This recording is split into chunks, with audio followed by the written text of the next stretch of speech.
Hey everyone, it's Amia Khan here with another Fox 10 News Now update. Look who I have with me. Hey. It's Mr. Dave Muncie. Dave, are you up here to talk weather? No, I'm up here to talk about the president. I know. And you know what? I have personal experience. Why is that?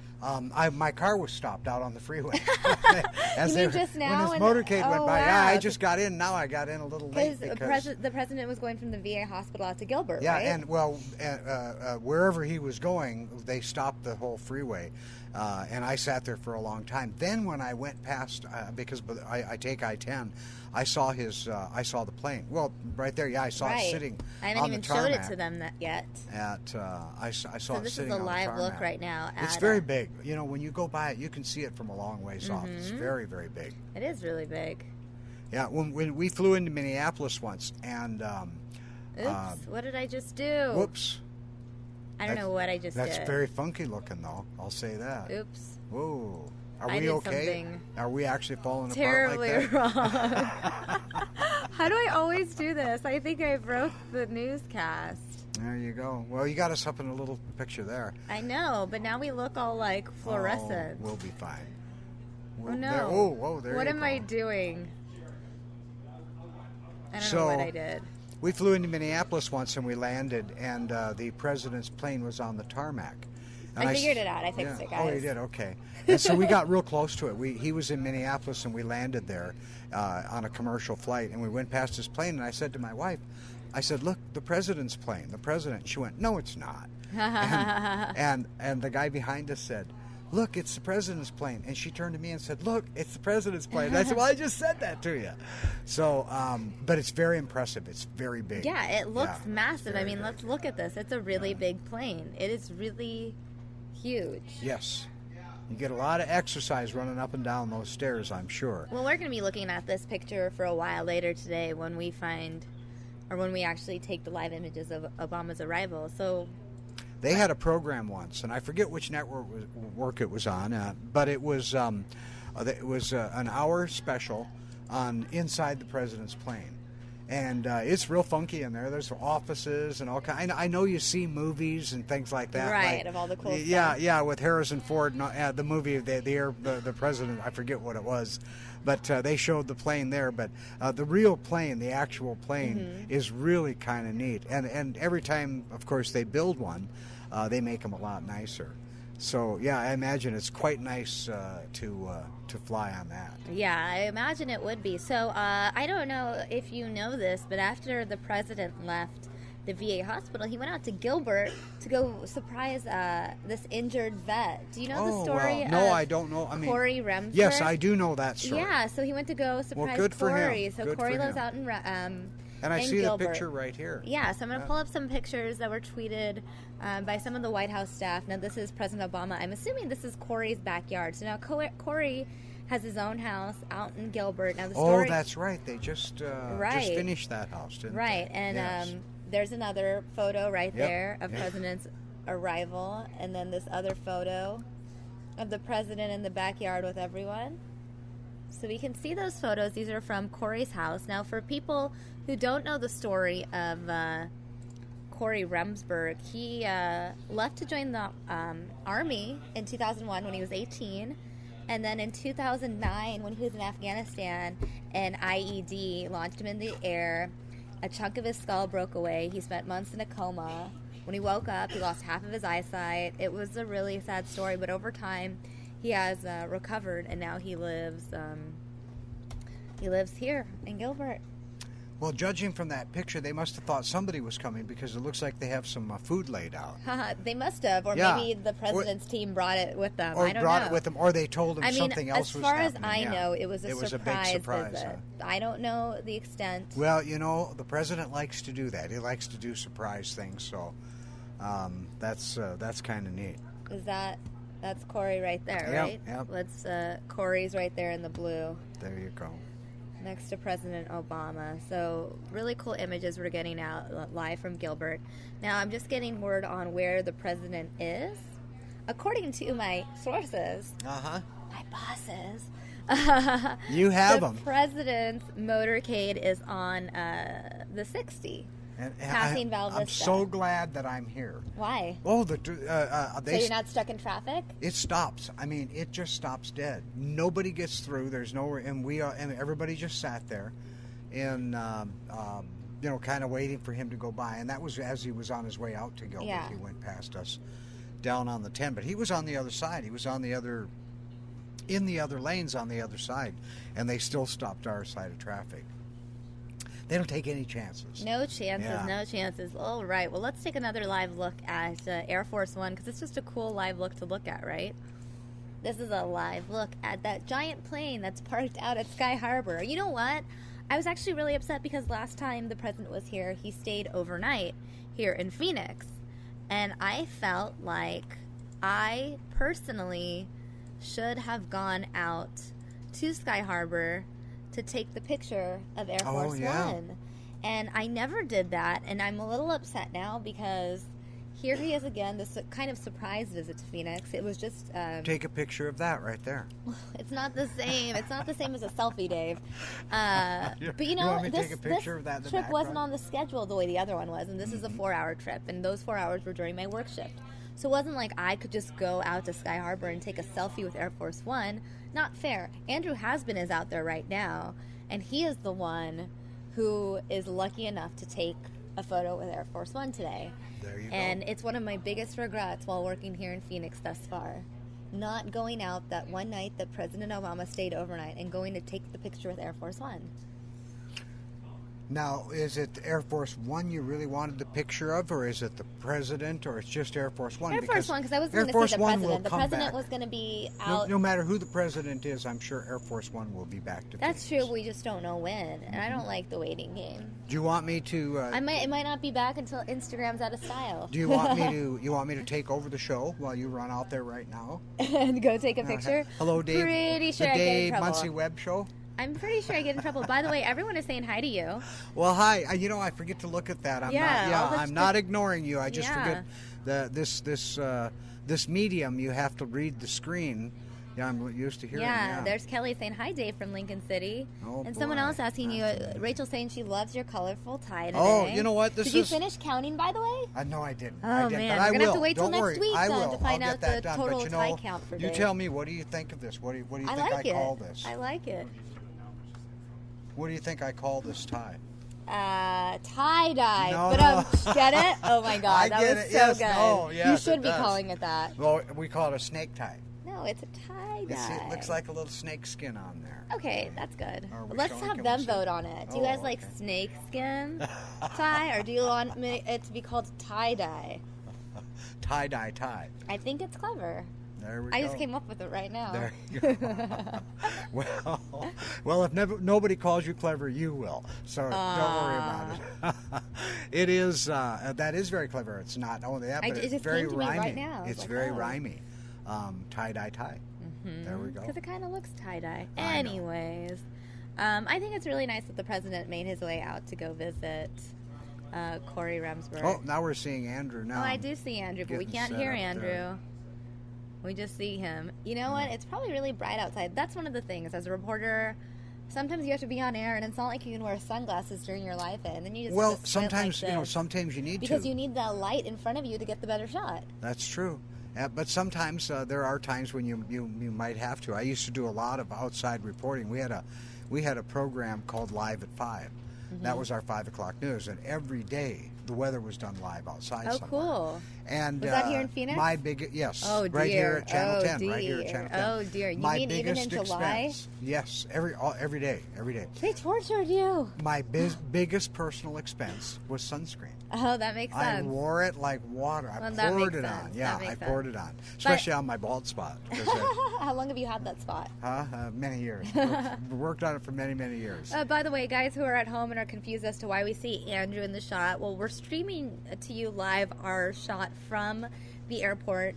Andrew is in the shot because he's supposed to do a live hit with our TV station, with the Fox 10, I believe, and so he's preparing for that. So that's why you see Andrew in the shot. Don't be confused.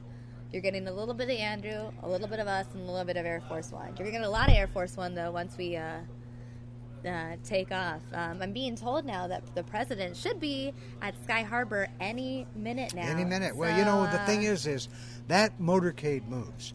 They don't stop for anything. They don't. There's no lights. There's no traffic. There's no nothing. It just zooms through.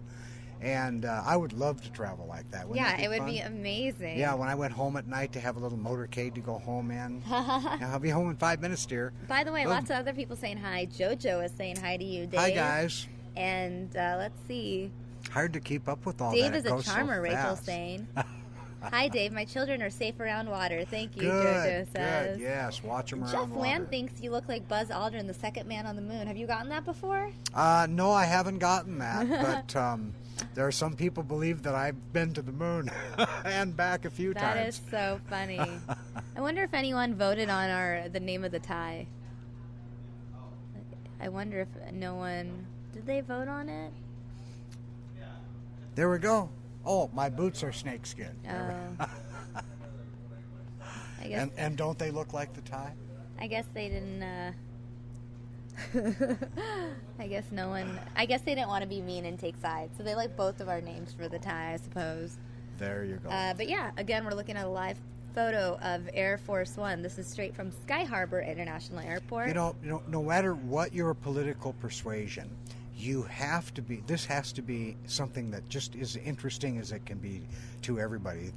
Not only the plane itself, but life on the plane. Oh yeah, life and on what the plane. goes on the plane. I mean, just the whole country really travels on that plane, because when he goes on that plane, everybody that's important to him goes with him. Right. So now this is like considered sort of a flying Oval Office. It has 4,000 square feet of interior space. Think of that. There's not a lot of homes. 4,000 square feet. That's bigger than a lot of houses. That's bigger than most houses. Yeah. There's a conference and dining room in there. There are quarters for the president and his first lady. An office area for senior staff members. Another office that then converts into a medical facility if necessary. There you go. There's work and rest areas for also the entire presidential staff. Media reps also are allowed to go in there, and Air Force crews. Does it have a snack bar? Let's see. There's 2 galleys that can provide 100 meals at one sitting. Oh, there you go. So, but I mean, maybe better than a snack bar. There's somewhere probably where you chefs. can go and get like a Snickers bar. I don't know. I've never been on. I would like to find that out. That's what I would be looking for. Oh, by the way, votes are for tie-dye. I'm winning. Oh no. There you go. Because Billy's cruising is afraid of snakes or hates snakes. There you go. And so I don't need one around my neck, I'm sure. That would be terrible if you had a real snake around your neck. Zena also saying hi to you, Dave. Let's see what else. So Air Force One, it's a pretty cool flight. See, now they're talking about Should we listen in your on dress. Or it's a blouse, actually. I'm wearing a blouse today. I wonder if Andrew's going to say anything. Maybe we should listen in. Maybe say something to the producer. While he's waiting to go. Well, we won't listen in too much, but he looks like he's very warm. And since we have you here, Dave, you are our weatherman. Let's analyze the weather outside and what Andrew's wearing. That's probably a little too much to wear on a day such as today, where it's like nearly 90 degrees, right? A big jacket. It's hot out there. I see that, but you have to remember that Andrew is he's a professional. And this is the President of the United States. He can't just go in with jeans and a T-shirt and flip-flops. And it might be perfectly acceptable to have the jacket off, but I believe that's a personal preference that he is exercising. If I were out there I would have my jacket on. So, I mean, that's where it goes. It's just hot. I guess it's part of the struggle as a professional in Phoenix. You got to do what you got to do. Yeah.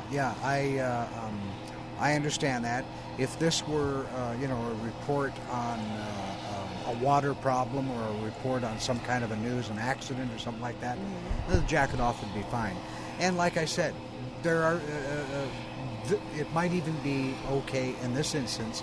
It's just that is going to be Andrew's preference to wear the jacket, which I do agree with. Which, by the way, how is the weather outside right now? It's very warm outside. I don't know exactly what the temperature is, but it's probably 84 or 85. That's yesterday's. Those are yesterday's numbers. I do have. I did bring. Should I bring them up or not? The 10-day, The 10-day is right because you see Saturday starting, but the numbers are not the same as they were yesterday. But are they close enough? Sunday is going to change, I think, to 87. Monday is going to change to, will stay pretty close to where it was. But you see, all of those days are slid back one day. Right, you're right. Tuesday will be about 90, I think. And then we'll be back into the 80s on Wednesday. So it's just one day we're looking at of 90 now, where we had been looking at a couple of days of it. But it's going to be so close. With 88 and 87 and numbers like that, 89, you could slip into 90 with just a little breeze. So we'll see. But those numbers will change. So if you want to see the real numbers, the upgraded numbers, we'll have them at 5 o'clock. Right. But it does, I mean, we're going to get one 90-degree day, and then things will cool down a little bit. Well, they'll What's back average off a for little right bit. Now? The average is 76. Oh, wow. So we're really above average. Yep. We're way up right now. Oh, man. Oh, man. Oh. Yeah, the average is 76, which if it were 76 every day, can you imagine? Oh, it would be the life. Absolutely wonderful. Sometimes in LA it's like that. Yeah. San Diego, I think, probably is like that every day. Who knows? Yeah, we get a few times like that, but we don't get too many. And then we had a warm year last year. I think our first 90-degree day last year was a year ago tomorrow. I think it was on the 14th. Is tomorrow? Today's Friday the 13th, right? Are you afraid? No, I don't play that game. But I know some people do. Yeah, it is a spooky day. Well, we're still waiting on the president's arrival. We're still looking at Andrew Haskin right now and not at the plane. So why don't we take a look outside right now at our tower cam so we show everyone how beautiful day. Downtown Phoenix looks like. Beautiful day for the president to be here. I'm sure he's cruising along with the air conditioning can you see on. that plane flying right there by the buildings? Pay attention. Yep, there we go. Oh, cool. It's a Southwest plane, it looks like, by the colors. You pay really close attention.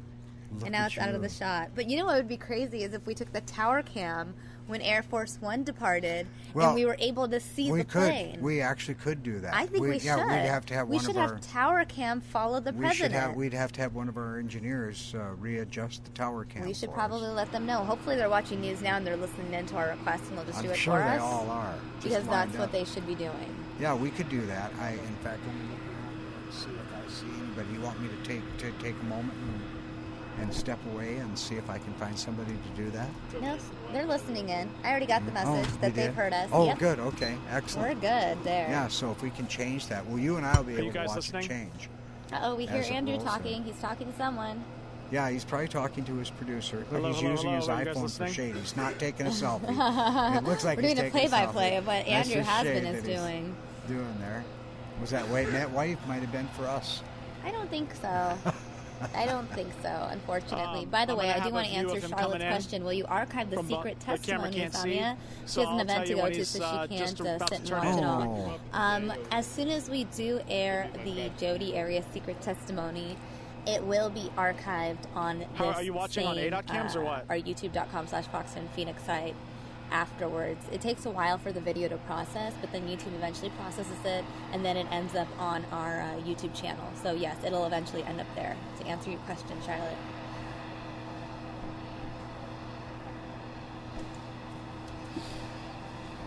Okay.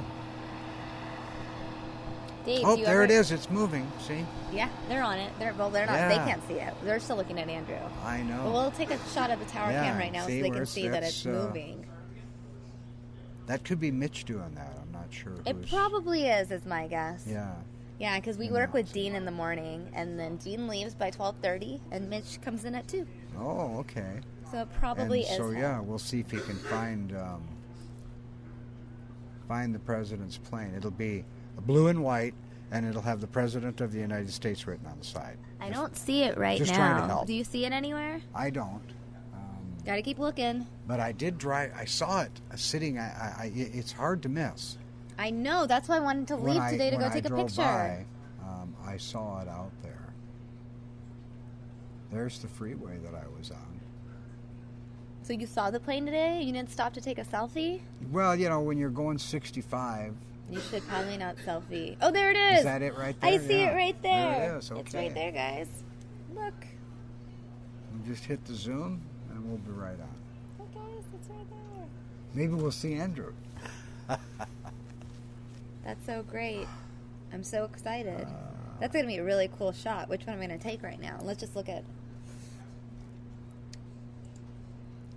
That lower third still applies. It's still live. Air Force One, the president about to depart Phoenix after his visit to the VA hospital. By the way, one of our viewers had a question for you, Dave. Okay. It's Rachel. She's asking if you ever got Andrew and Mark mixed up. No. Oh. I have Ron not. did this morning. Oh, Like, he did. Yeah. she Oh, was no. asking. No, I have not. I have not. But then I'm not tossing back and forth to them as That's often true. as Ron Do you is. ever really toss to reporters much? Occasionally. Maybe when there's a weather story? Yeah, when there's weather stories. Generally, they will toss to me, but there's That makes more occasionally sense. that I will toss to them. Yeah. But no, I haven't gotten them mixed up yet, even in the building. So, and the nice thing is their desks are far enough apart, so they're not sitting next to each other. Right. Now let's To see what's make that happening mistake. on the ground view of the airport. This looks like the gate that the president's motorcade is scheduled to arrive through any minute. We're just on gate watch. Is that stairway? Is that the stairway going to Air Force One? I think so. Because to be honest, there's- I it's- have no idea right now. Because that's a little truck. That stairway's a little truck, and they just drive that over there. So there's somebody sitting in that little truck. Think of how close that person's Yeah, going to be that's to right, the Carrie. president. On the ground, It is almost gonna be exactly you're 4 an airplane- hours, and you're he an should be airport at the worker, airport and then momentarily. boom. We saw some of the You're- police you're- vehicles you're assisting that the cleared president roadway onto for his him plane. arrived just a few minutes Let's ago. listen So in the on Andrew. president is expected here momentarily.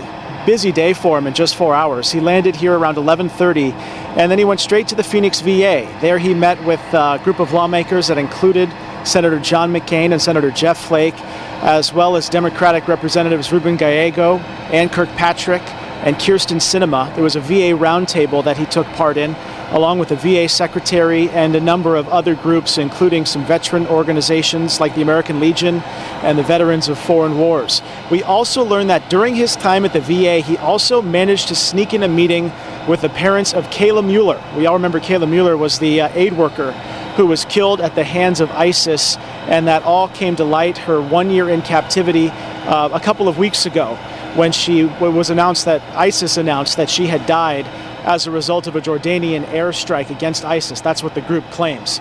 So while he was at the VA, the president met with her family, and as we've reported, they have been a little bit critical of U.S. policy of not paying for ransom for kidnapped American citizens. So we don't know exactly what was discussed during that meeting, but we can imagine the president expressed his sympathies, and they probably had an interesting conversation. We haven't heard too much of what came out of that. After he left the Phoenix VA around 2 o'clock, he headed out to Gilbert, where, as you guys mentioned, he went to Cory Remsburg's house. And keep in mind, Cory Remsburg has met the president a number of times, including during the 2014 State of the Union. He was sitting next to Michelle Obama during that State of the Union speech.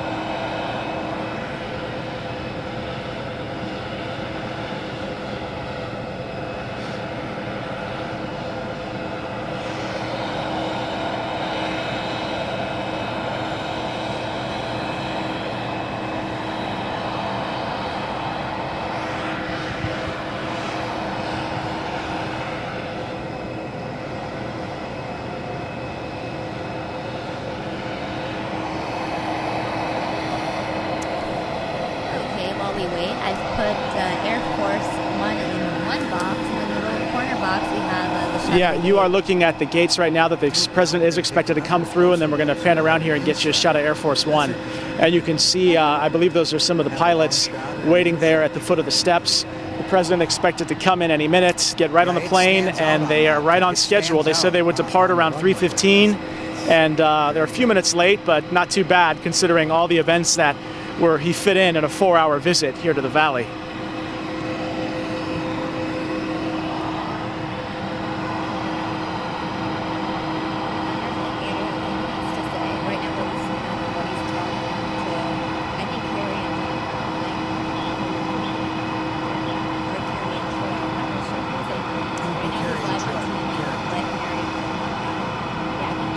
Well, you know, the criticism came from all areas after that drive-by of the Phoenix VA. He was in town to talk about housing and announced that he was dropping mortgage interest rates for FHA loans. Those are federally backed mortgages, which are really big here in the Valley. So that wasn't really part of the agenda to talk about veterans issues. But on his way to Central High School and on his way out, you know, the VA is right next to Central High School. And so many critics said he could have fit it in. He could have fit a couple-hour visit in there and met with the people who were running the VA and just heard from veterans there during that visit. He took a lot of criticism for that. So we can only assume that this is in response to that. But you have to keep in mind that the Phoenix VA has been at the center of this nationwide controversy. So whether he took criticism or not, this meeting at the VA may have come about regardless of the criticism.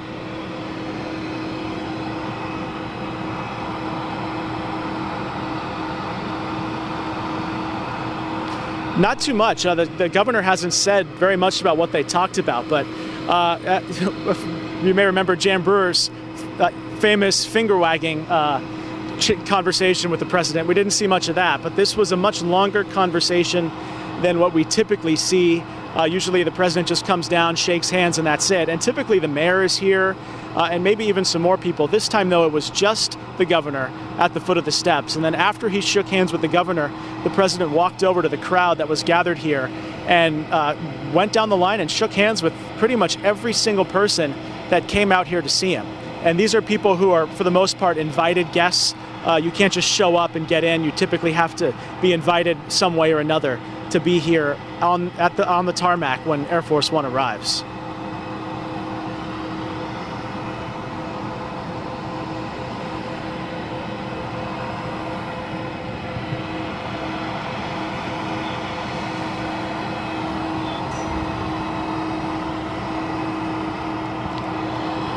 Yeah, that's right, Kerry. That is the general consensus, and we did get a little bit of a rundown of what the president said after his meeting with lawmakers and veterans groups. Just a brief rundown. He said things like there's more work to do, that, you know, they've been working hard to get things done, but he admits that there's still plenty of work to do and things. Sorry, I'm just taking a peek here to see if the president's coming. And there are plenty of things that still need to be done. We know that the VA director went to the Capitol yesterday to talk to lawmakers about changes at the Phoenix VA. And he told the lawmakers that they've seen double-digit increases in patient visits to primary care doctors. They've seen a 30% increase in VA patients being seen for mental health issues. And there have been other increases. And he was planning to deliver all those to the president today when he had the chance to speak with them. So there has been change there, but everyone involved admits there's more to be done. And the president's motorcade is coming in right now. We'll pan over so you can see it.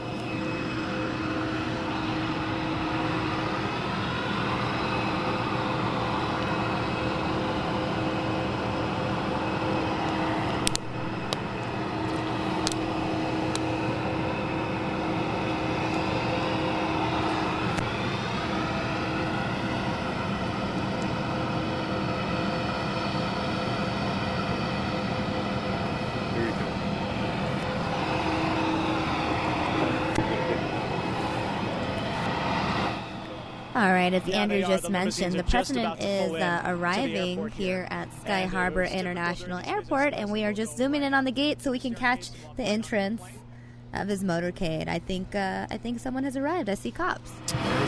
There's the police cars. Mm-hmm. Now he'll have to go through baggage check-in and all of that. Oh, Dave. I think they already have his bags on board. Kerry, based on the crowd here, they are not fooling around. By crowd, I mean the security. There are no spectators at this point gathered here at the airport to watch. That was only for the president's arrival. And he is pulling through the gates right now. And expected to pull up here to Air Force One and walk right up the steps.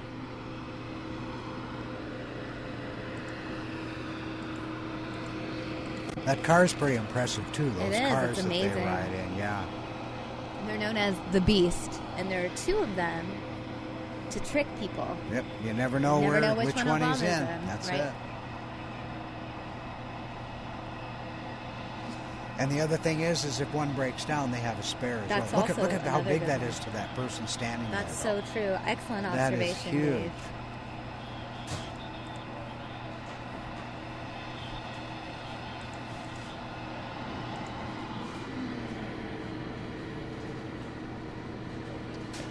And here he comes right now. Okay, here we go. Who's getting out? Oh, open the door too soon.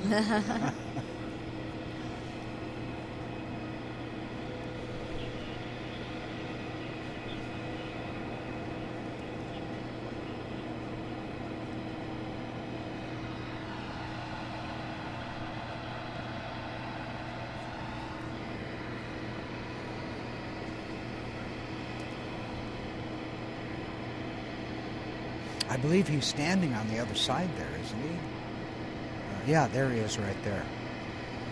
So there he goes, puts the jacket on and head up. See, even he knows protocol, puts the jacket on as he... I like your commentary, Dave. The play-by-play of the president. There you go. And now there's that exercise I taught you. He jogs on up And those he'll always stairs. turn before he goes sure. in and do his wave. He will not ever not wave. Watch. Wait. Wait for it. Turn. Wave. It's so Obama. I guess every president probably Every does president it. does that, yeah. And off he goes into that big, huge plane. Yeah. Look at that. And I don't think they waste too much time. I think when he gets on, the aides get on, everybody else is on there. They pull that ladder away. They close the doors and they get rolling.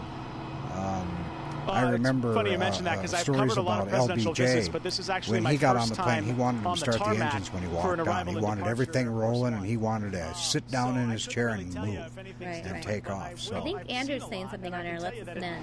What struck me as being a little bit different was the fact that there was no sort of welcoming committee. You know, the times that he has been here, there have been multiple people down at the foot of the steps to greet the president, and this time it was just the governor, which is standard protocol, quick conversation, and then he headed over to shake hands. That did surprise me. I just assumed that there would be more of a welcoming committee, but I think that maybe reflects, you know, the tone of the visit. It seemed like it was all business.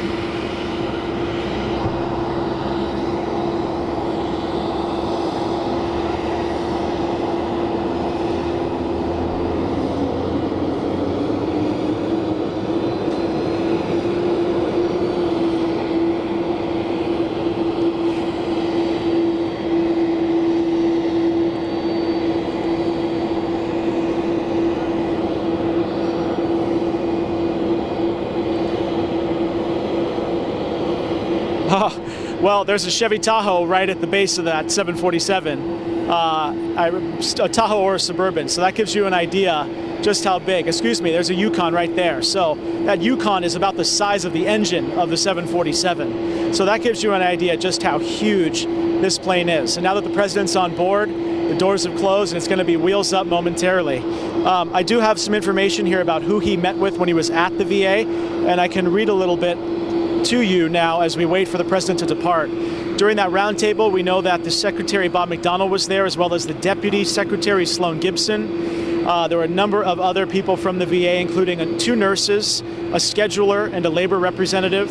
For the veteran service organizations, the Iraq and Afghanistan Veterans of America were there, as well as a representative from the Disabled Veterans of America, the American Legion, and the Veterans of Foreign Wars. We mentioned the legislators who was there, both U.S. senators and 3 congressmen, as well as the interim director of Veteran Services, and a couple other people, including the White House Deputy Chief of Staff. So it was a packed meeting this afternoon at the VA. And the president did speak a little bit after. I can read you a couple of his remarks that we got from the pool reporters that were traveling with him. The president, and these are loose quotes here, says, "We've brought in a new team that has been tackling these issues to make sure that wait times for scheduling, access to providers is greatly improved, but we know that there is still more work to do."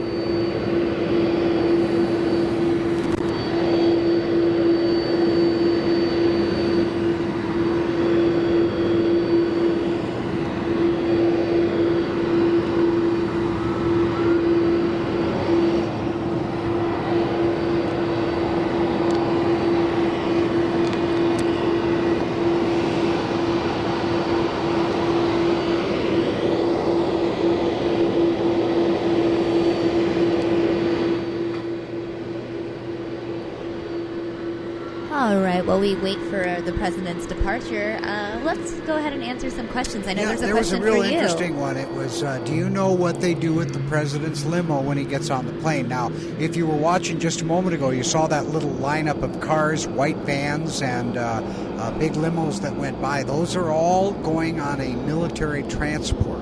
And that military transport will fly faster than the president's plane, and they will get to Washington ahead of him. They get to all locations ahead of him, and they, in fact, if they are not ahead of him, the president's plane will slow down and let them get ahead so that they are on the ground and ready to pick him up and ready to go as soon as they get wherever they're going. If they were going to San Diego, or if they're going to Washington now, I understand.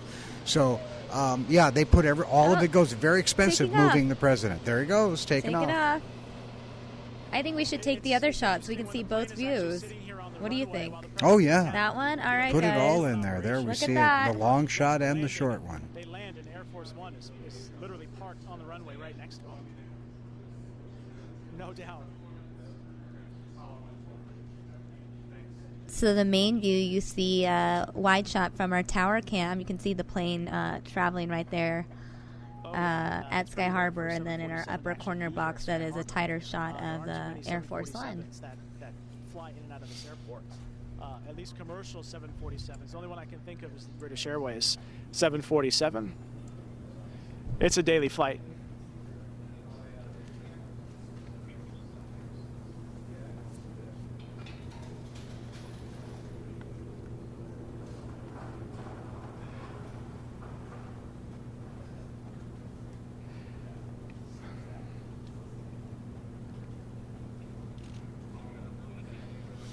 Now, I think everything is stopped at the airport. That's what it appears. He was coming in from Los Angeles, so he arrived from the west, and it appears he'll be taking off, headed east.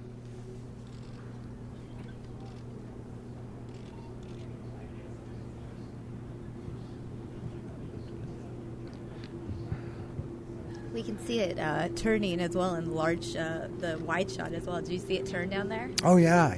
I like that wide shot. You get a real good look at it. We'll get a really good takeoff shot with the wide shot, you know? We'll follow the plane along. Look at that. There's no waiting at the end of the tarmac. It just turns and goes. I know. That's the way I like to fly. Agreed. And the plane is taking off now.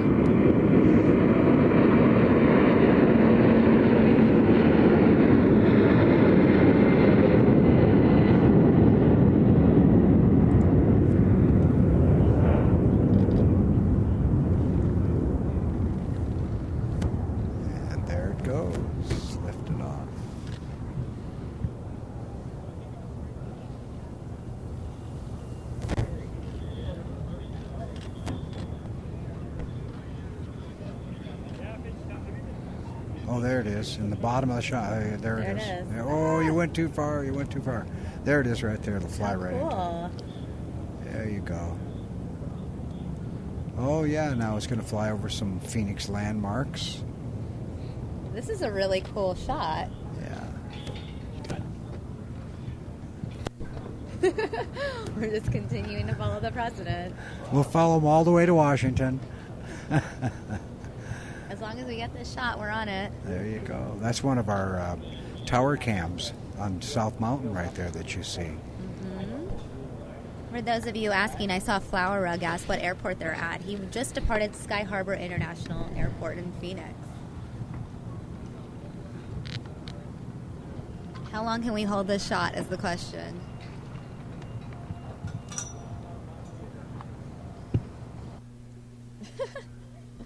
We still, be able to watch him for a while. And there he goes. We have the inset shot, too. Mm-hmm. We still have the airplane in both shots.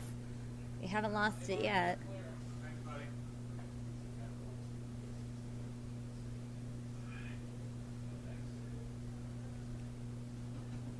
Oh, we've lost one shot. Oh, there we go. But we still have this one. Yep, still got the tower cam. Good thing we had 2 shots on this. We were on it. Let's keep watching.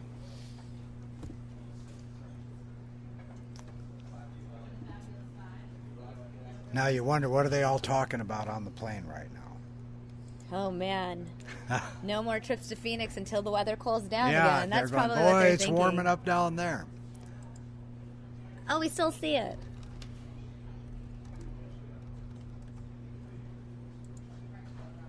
We haven't lost it yet.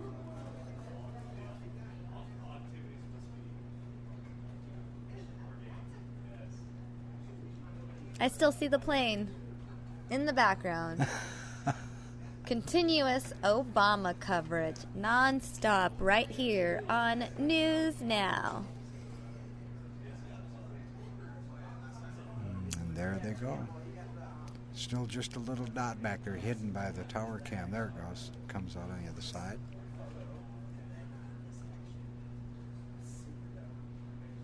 Yes, he's going to D.C.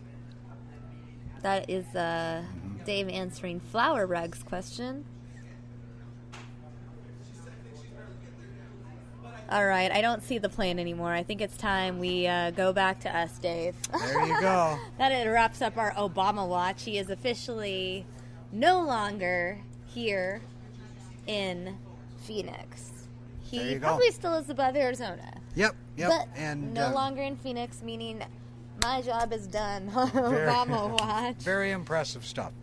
That means I can plane. finally take a break. No, I'm here. We're still talking. We're still chatting. I know a lot of you guys are waiting for that secret Jodi Arias testimony. Oh, yeah. I've been teasing them the whole morning. And guess what? I'm still going to tease you. Okay. Because it's such a big file. It's like 2 hours long or something crazy. And so it's taking a really long time to process. So now I don't have it in the system. I think it's interesting because it shouldn't have happened. You mean the secret testimony the release of it? The secret testimony. Elaborate. Well, I just don't, trials aren't places where you have secret testimony. Yeah, secrets supposed don't to be make friends. open. Oh, yeah. You're supposed to be open. Things are supposed to be open in a trial. Mm-hmm. Well, we did air a little bit of this secret, the so-called secret testimony.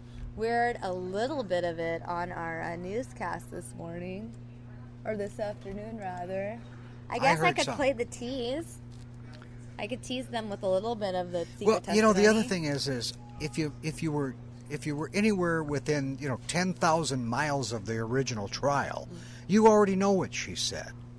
You already probably have a pretty good idea. Well, I haven't heard it. Well, we've read about what was in the transcripts, and we've heard reporters talk about what was in the transcripts, but this time we can actually hear directly from Jodi what was said in that not-so-secret testimony now. I don't think anybody's going to need any Kleenex when Oh, they you mean there's listen no to tears? it. No, I don't think so. Well, speaking of tears, earlier we had played little bits and pieces of the Alexander family's impact statements. Well, I know that next week we're going to have the full thing, so if you guys are fans of this trial or enjoy watching it or want to see the Alexander family speak their words, make sure to join us next week on News Now, because I'll be playing that at full length as well. That will be interesting because they are very articulate in expressing themselves. Mm-hmm. And I've enjoyed listening to interviews with different family members because of the fact that they are not, although there was some anger after the verdict, they don't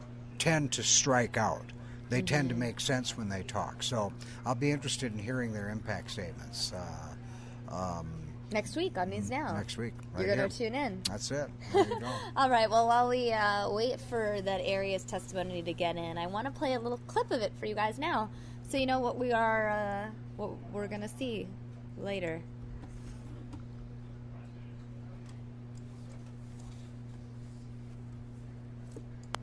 It's revolting. I look at that and just think how stupid I was. I was lost. I think of what those lies put so many people through.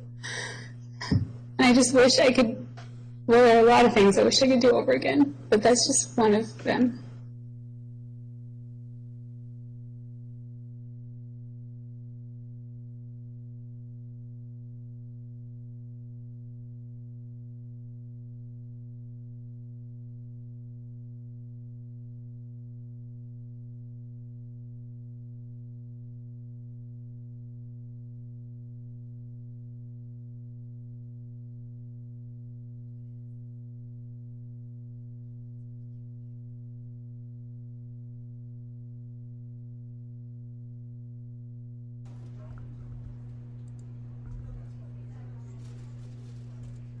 All right, guys, that was a really, really little itty bitty tease. I know Jill Monier is working on a story specifically about the release of this Jodi Arias tape. Jill Monier will be joining me in just a few minutes, so stay tuned. We'll have some more info from Jill Monier, and we will continue to wait for these files to process so that we can get that full Arias clip in and play those 2 hours for you. Stay tuned. We will continue to bring you updates here on News Now. While I wait, I'm going to go ahead and show you that tower cam shot once again. It is a beautiful day out in downtown Phoenix. Why don't you take a look?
All right, everyone. It is the time you've been waiting for. I officially have the Jodi Arias secret testimony in full. This is day one of testimony. It's a couple hours long. I have day one in full, and I'm going to play it for you in about 2 to 3 minutes. This is my very last tease. Right before I play this, I want to play for you the story, though. It's a really great, heartfelt story from Robert Downey Jr., and how, I guess I don't want to give it away, so I'll just say that Robert Downey Jr. helped brighten the day of a child who didn't have an arm. And it's a really sweet story. I'm going to play this for you now. And right after this, I will be bringing you that secret testimony. So stay tuned. We are just minutes away from that.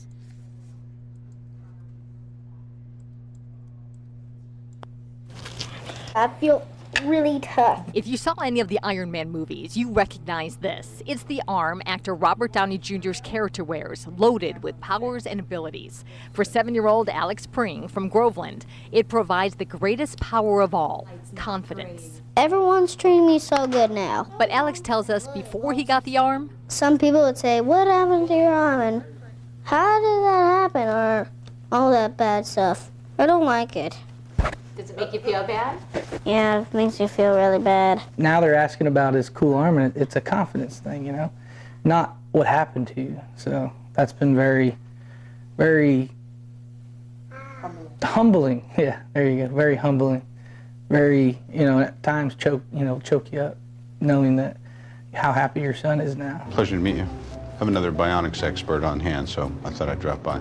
Thank you. This is video that is taking off online. It shows the moment last week when the real Iron Man, Robert Downey Jr., met with Alex and his family in Georgia. You want to have a look? Sure. Ready? Yep. Great. Each one looks the same. Actually, I think yours might be better than mine. And it is too. The arm doesn't have a lot of supernatural powers. It just makes life easier on Alex, physically and mentally. And this is the man responsible, UCF mechanical engineering grad student Albert Manera. He and his nonprofit, Limitless, designed the arm. We talked to him by Skype tonight. He's in Germany on a Fulbright scholarship, but he was with Alex for this moment last week in Georgia. We're thrilled to be a part of it, and we're trying to help kids around the world. So our goal is to go to the UN and UNICEF and have them help with the project. And there's a lot of children in need around the world, and we want to be a part of that solution. Wow, that's pretty cool, buddy. About a handshake. All right, shake my...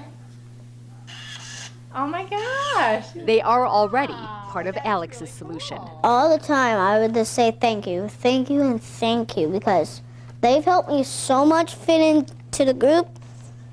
I just like them so much. Tracy Jason. One more handshake.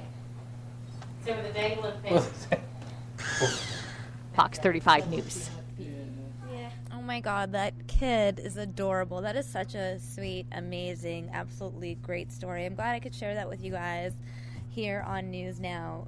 Moving on to the final story of the day, and probably the last time you will see me on News Now this week. I'm going to roll this video out for you guys. I know you guys have been waiting for it the entire day. I've been teasing you nonstop. Well, here it is, the secret testimony of Jodi Arias. This is just day one. I will have more video when I'm back on air on Monday, so we can watch day one now, and I'll chat with you guys about what happened in this testimony next week. Okay? So, without further ado, here you guys go.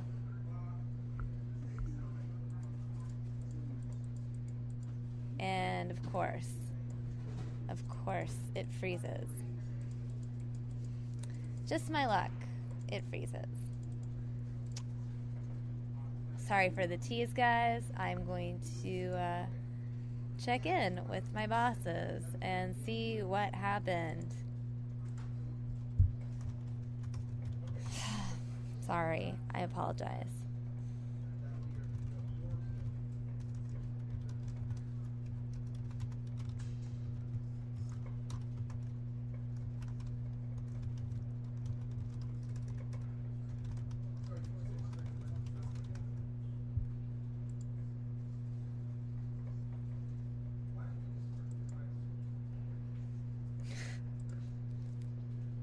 I feel so bad, you guys. I'm messaging my boss right now. We had the file in the system. Then when it copied and pasted into my folder, the full file disappeared. I don't know. Hold on a second. I'm working on finding it. I know you guys have been waiting all this time. I've been waiting for you guys too. We are working on it. Hopefully it should be figured out in the next couple minutes. Stay with me. Don't go away. I'm sorry for the technical difficulties. Hopefully this shot of what it looks like outside in Phoenix will brighten your day while I go work to fix this for you guys. Stay tuned.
All right, guys. While we wait for that, I think I see some video from that injured vet's house that Obama was at earlier. So I want to share with you guys that video that's coming in now because these look like some cool pre-recorded images.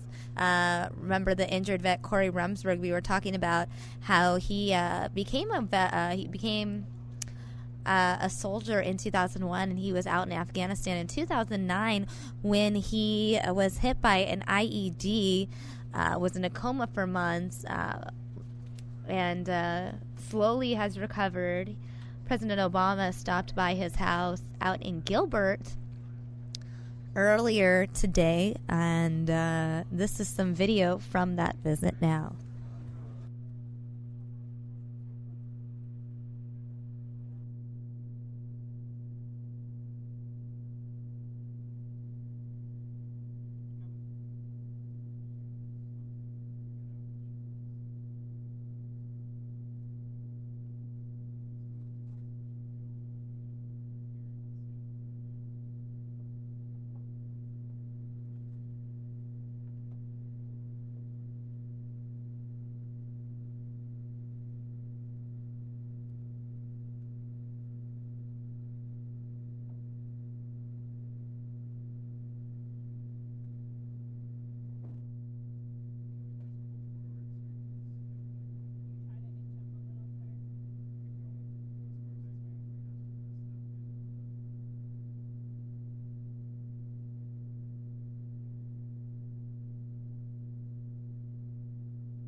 All right, guys, this looks like now we've switched on over to playback of President Obama entering Air Force One and departing from Phoenix.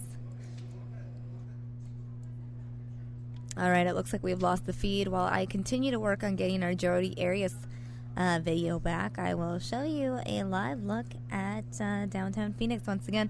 I apologize for the delay in the Jodi Arias testimony. It was a very, very large file, and we're working to break it down into shorter bits so it's easily playable. So stay tuned. Don't go anywhere. We should have some Jodi Arias testimony for you guys in just a little bit, okay?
Hey everyone, I'm just checking in right now. I know we are working to restore some of that Arias testimony video, so stay tuned.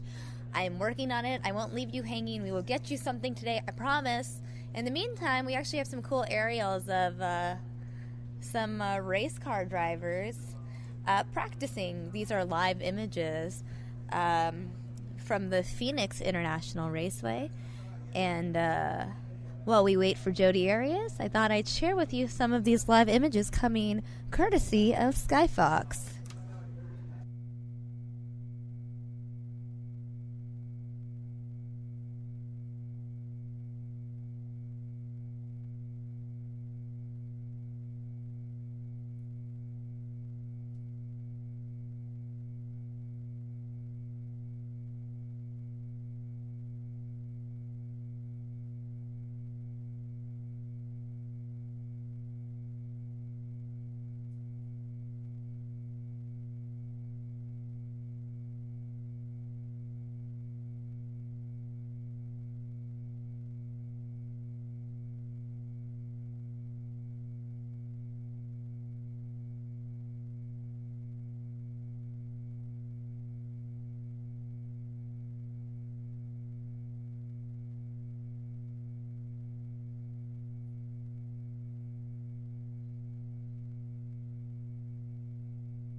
All right, again, for those of you who may just be joining us, we are just waiting for our Jodi Arias secret testimony video to get into the system.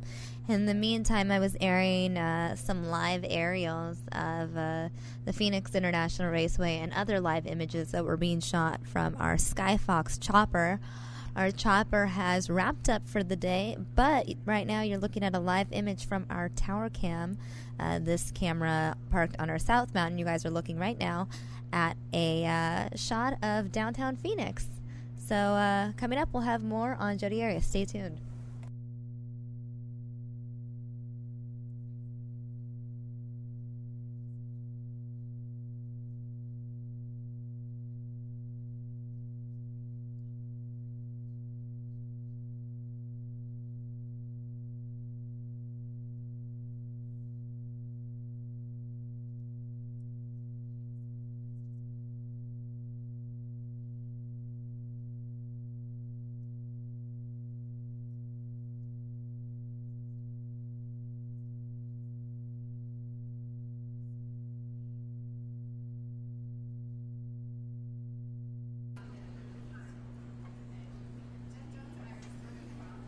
All right, thanks so much for waiting, guys. I don't have the Jodi Arias secret testimony video just yet, but I have something just as good. I have Jill Monier here, Fox 10's very own. You barely get to come up here and sit in person. It's so exciting to have you up here. This is my first time up here. This is your first time up here. We've had you out in the field before, but this is your first time here on the News Now set, so welcome. Thank you. I know your assignment today, though, was Jodi Arias. Yeah. It's an assignment that everyone wants to know about.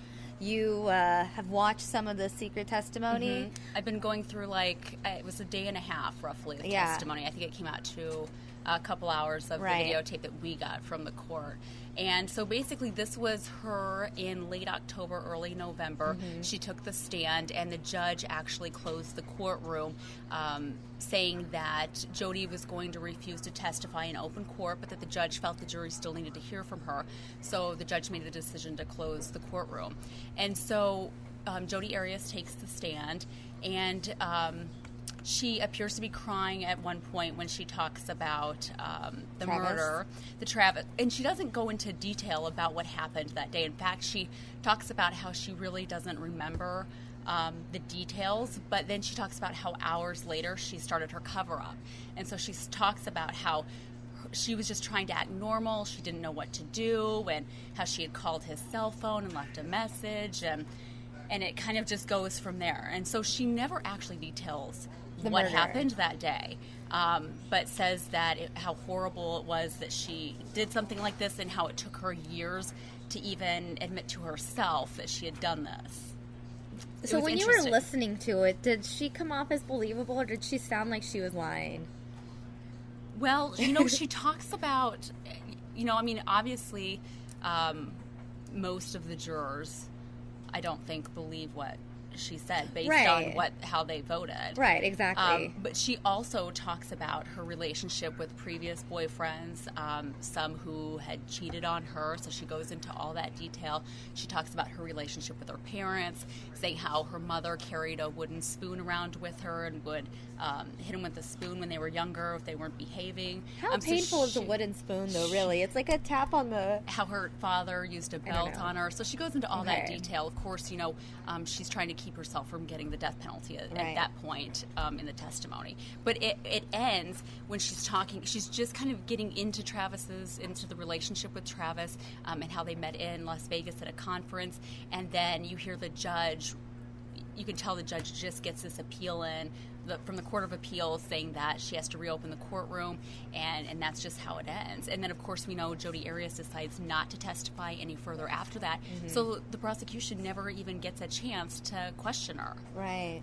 Which is something I was interested in seeing. Absolutely. And you just don't get to see that. Right. Now, those of you guys who are tuning in, if you have any questions for Jill while we wait for the actual video to come in, feel free to type them in the chat window right in front of you guys. Let's see what they're saying so far. They're just saying, hi, Jill. Hi, Jill. Hi, Jill Monier. You're awesome. Hi, Jill. Thanks, guys. Wink, wink. I love Keep them coming. I love our viewers. They're so that's awesome. Entertaining, to say the least. Any tears with the Jodi cry? there wasn't any in the first trial, Sherry was saying. I'm always interested in seeing that. Actual I've water covered a dripping lot from of it. court cases, and to see if there are actual tears or not, and you can't see in the video. Because just it's so not far that away, clear. right. It's far away. But it'll be interesting. I'm interested to see what you guys all think of it after you see it. I'm kind of looking at some of the other quotes that I had her down for. Here are some of the things I can read you what she said. So she was talking about how it took her years to confess to murdering Travis Alexander. And she says, it took me that long to be able to admit to myself that I did it because what I did was so horrific that I could never have imagined doing that to another human being. By the way, Fox and Phoenix just tweeted about you being on here if you want to retweet. Oh, yeah, I'll retweet. We get tweets in all day. I think I have like 3% battery left. Oh my gosh. So these are just some of the things that she said. Someone else asking a question. I think it's in line with what I asked you. Miracle McClure asking Jill, do you think she was sincere? Jodi. You know, to be honest, I didn't cover much of the trial, and so I wasn't able to see her throughout the trial. And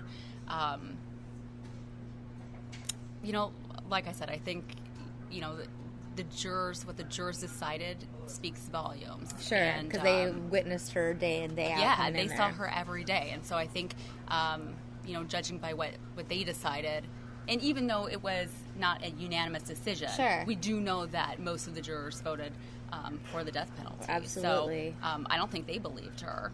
Mm-hmm. Jonathan Flynn wants to know, Jill, what was the one thing that creeped you out about Jodi Arias? Did anything creep you out when watching this, or like maybe rub you the wrong way? That's probably the better question. I thought it was interesting when she was talking about some of her previous relationships and how they had cheated on her, and it was nothing. She never did anything wrong in any of these relationships, and it was all the guy's fault, and how she left, and they cheated on her, and they were always wronging her.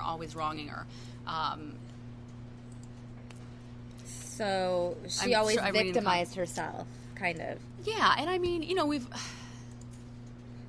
yeah. That would be the bright way. Like, she kind of paints herself as a victim constantly, almost as if, like, she was the one that was suffering and now they had to suffer. I don't know. Am I reading too much into this? Okay, Jeremiah has a question. Don't you think it was smart of Juan Martinez to not throw her testimony out because he could not cross-examination, because he was able to use it against her with other witnesses? Well, and the jurors already heard it at that point. Yeah. So even though, you can throw out testimony. Right. Even though the judge can say, okay, forget everything you just heard, they still heard it. Right. You can't, you can't delete it from your memory. Right. Right. And especially testimony like that. Right. I was just, I have never seen that happen in any court case I've covered, and I'm sure there are lots of legal eagles out there that probably maybe have know of other cases like this where that has happened. But for the most part, when a defendant takes the stand, they know that when they do that that the prosecution is going to be able to question them, and that's just the deal. If you're going to take the stand, and a lot of times they won't take the stand for that reason. Sure. So I think I just am still trying to grasp the fact that she was able to take the stand for a day and a half and not be questioned by the prosecution. Right. Have you ever been called in for jury duty? I have. You know what? I was called in for jury duty about a week before the jury was picked for her original sentencing, and I thought, oh my gosh, what if? Because I knew it was coming up, and I thought, oh my gosh, what if I'm being called in for the Arias trial? But I ended up. It was one of those where I call into the phone, and they didn't need me after all. So that was good. Yeah. No. I wonder if they question you if they would have approved you for the Arias trial or not, given that you're a reporter. And then I sit next to Troy Hayden. That's Probably true. not, I'm guessing. But you never know. I mean, sometimes I think people would argue that journalists would make some of the best jurors because we can be neutral, right? We're supposed to be, right? That's our job. I'm retweeting now that I'm on here. Let me see what they're saying. A lot of these people hate Jodi Arias so much. It's so funny. It's like, of course Jodi would be abused. If you had to put up with her, wouldn't you abuse her? And some of them wanting to know how you personally would have voted. I mean, I told them the same thing. It's hard to say when you're not in that courtroom, when you haven't seen all the evidence and heard all of it. But also, if you feel 11 people are going one way, there's a high probability that the evidence showed You know, death penalty cases are very difficult, and I've covered some death penalty cases before, and I think it's very easy for people to say, "Oh, I would do this, I would do that," and it's very different when you're in there and it's real and it's happening, and you're sitting right there with somebody, and you know that their life is literally in your hands. Right. And so I think that's difficult for people. But of course, that's why they vet these jurors, is because they're supposed to be able to vote. Right. Either way. Absolutely. Let's see. What else the internet is saying? Hey, Jill, I just lost my number. Can I get yours? Joe Foley. Very clever line. I think she's taken. I'll leave it at that. I'm married. Let's see. I'm trying to pull some more quotes from here, because she really did say some interesting stuff. You know, she talks about how she didn't know what to do after all of this.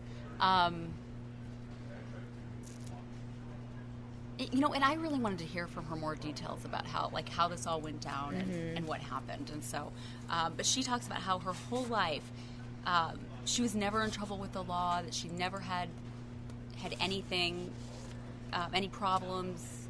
I don't believe she was arrested before this. And how she really just didn't know how to handle it. And so she was just trying to act normal. I think we talked about that, how she went to his memorial, and she went to Utah right afterwards, and she said, you know, people were expecting me to be at these places, and if I didn't show up, I thought that would seem strange.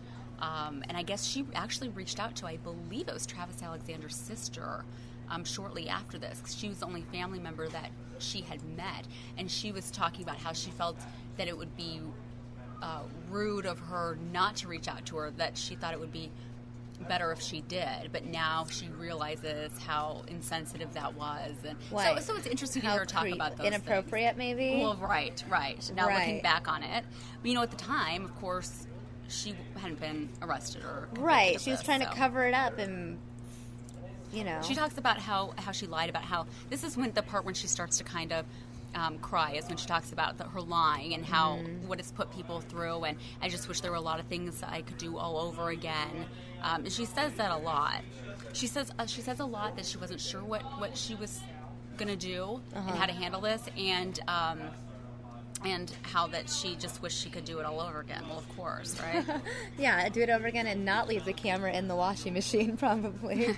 Or just not do it. Hopefully, that would be the ideal situation, but you never know with Jodi, at least what I'm gathering from all the people who have followed this trial so intently. It'll be interesting. So I know we'll get it up there we have on our website. I have some. I have 30 minutes right now that I just got in. That's the while first we 30? were chatting. Yep. Yeah, and you'll hear the judge at the beginning explain right. you know, why she makes the decision to close the courtroom. That's how it starts. And then she has Jodi take the stand. All right, guys. This is what you've been waiting for. Here are the first 30 minutes. As my boss chatted with you guys in the box, he told you guys we were breaking it into pieces. Because I promised 2 hours, but when we had the 2-hour clip, it was so big that it crashed. Yeah. And so we have to break it into smaller pieces. So here that's how I watched it today. Yeah. I think it's easier to kind of watch it in little segments because then you can start and stop as you have Right. time. So here are the first 30 minutes, guys. I've hyped it up quite a bit. Thanks for being patient with me. And Jill, thanks so much for giving us a little bit of a breakdown of what happened. Your story is on today at 5. Tonight at 5 and 6. 5 and 6, guys. So if you're here locally, you can watch it on Fox 10. And if you are anywhere else in the world, go to fox10phoenix.com and you can catch Jill there on our newscast at 5 and 6. Thank you. For having me. Of course. Well, and stop by anytime. The News Now set is your second home. It should be. That's what I tell everyone here. Hang out with me. I'm on all day. I need friends. And we like you. I need friends. Please hang out. Okay. Thanks again. And guys, here you guys go. Enjoy. I know who I am. I know who I was, and I did that. And that's not who that's not who I am. But I did that, and I can't. It's so hard to reconcile the two because I just can't. It's so hard to believe that I did do it. And it's hard. I can't. I wish so much that that day never happened.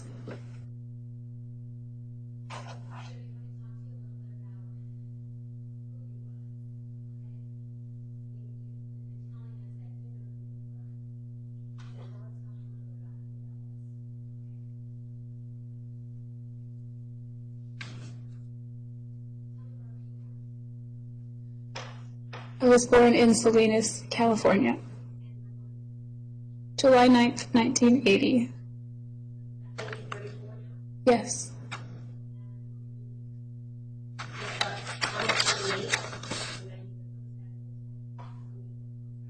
Yes.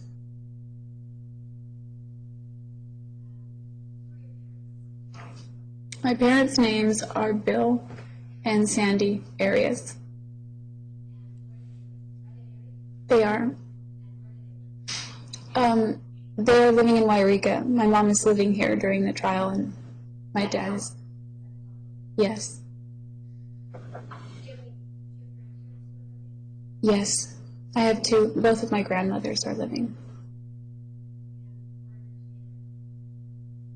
My maternal grandmother lives in Wairika also, and my dad's mom lives in Idaho.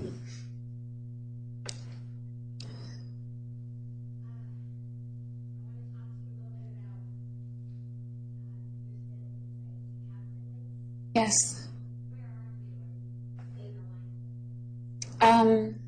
Well, I have an older half-sister from my dad's previous marriage. She's 5 years older than I am.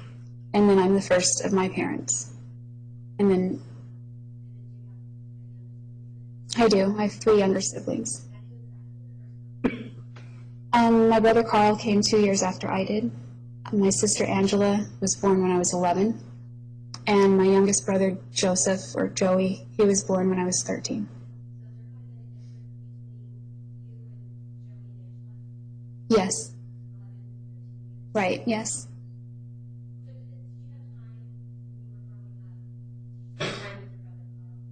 Yes, we played a lot. Yes. Harrison showing you this is number 688. Do you recognize that? Yeah, I do. Is that a picture of you and your brother? Yes.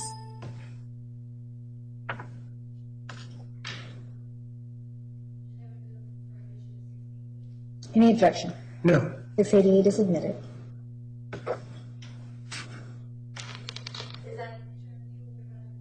Yes.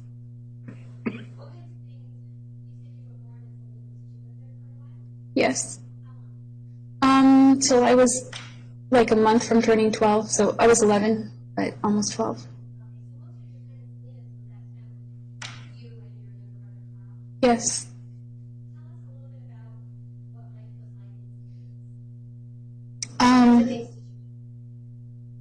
Well, in Salinas, when I was younger, my brother and I played. This house was in a cul-de-sac, so we had friends in the cul-de-sac. We played a lot. We rode bikes. We roller skated. We went on trips. We had a huge backyard, pets.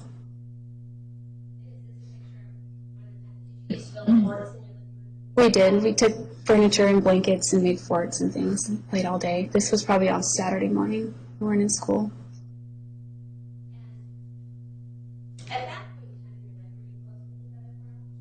Yes. Yes. You may.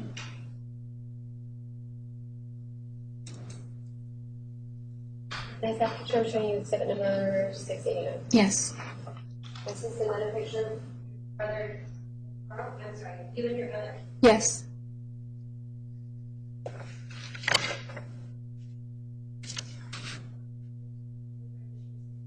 Any objection? No. 689 is admitted.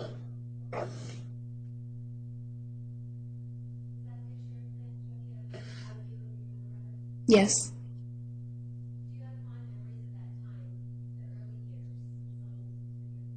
I do. Yes.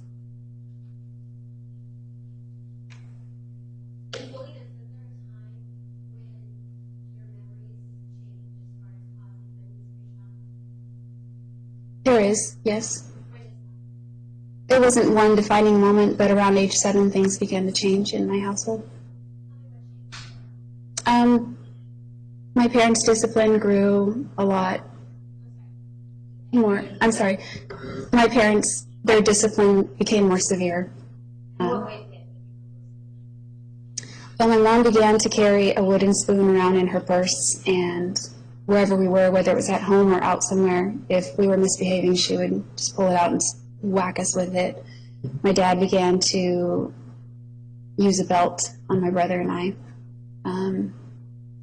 Emotionally, my mom became a little bit more distant at that point, a little bit, I hate to say meaner, but she was meaner. I don't know how else to say it. She did. Yes. She actually broke it on Carl one time.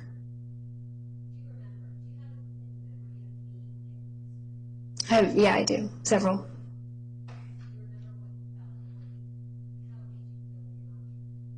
Yes, physically it's extremely painful. My skin welts up.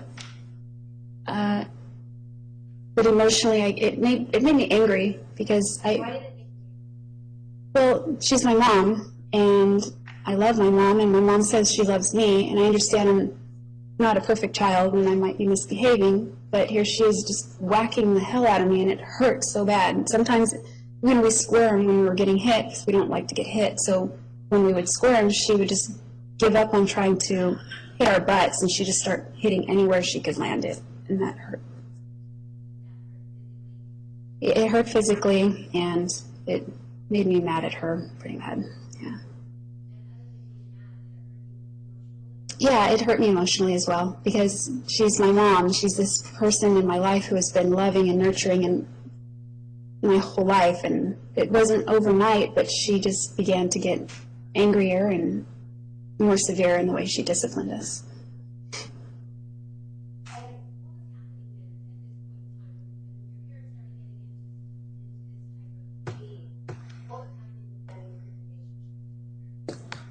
Well, I think there was a wedge growing between us, especially my mom and I. There was a wedge that was starting, and it was growing a little bit more every time. My dad and I think there became a wedge as well, but that grew a little bit when I became a little bit closer to my teen years.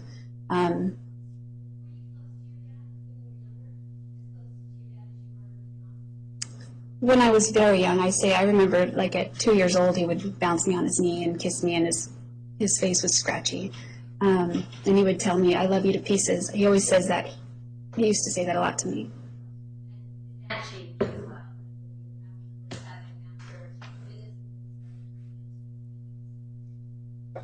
Yes, my dad worked a lot, so he wasn't around much. He was in the household, but he was gone a lot of the day. So we weren't as close anymore.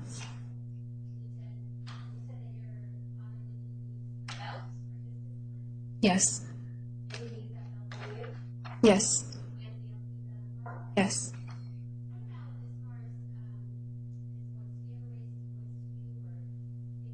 Oh yeah, he would scream pretty loudly in my face, like his spittle would get on me. He was screaming so forcefully.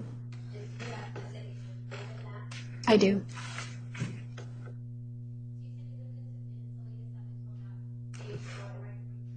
Right. We moved to Santa Maria, California.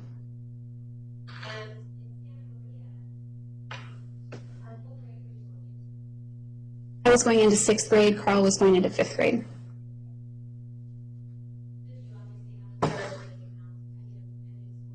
Yes, we did.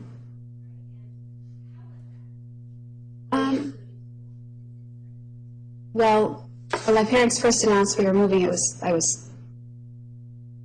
awful. I was very sad. I have lots of friends in Salinas, and it was scary going to a new school, people I didn't know. Yes, I did. I did, yes. Yes.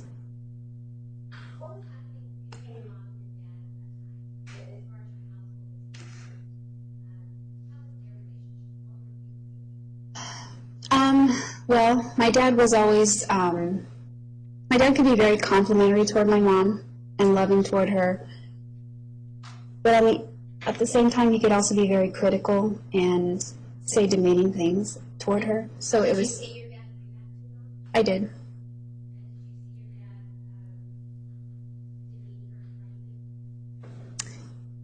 Yeah, he mostly would demean her about her weight. He did.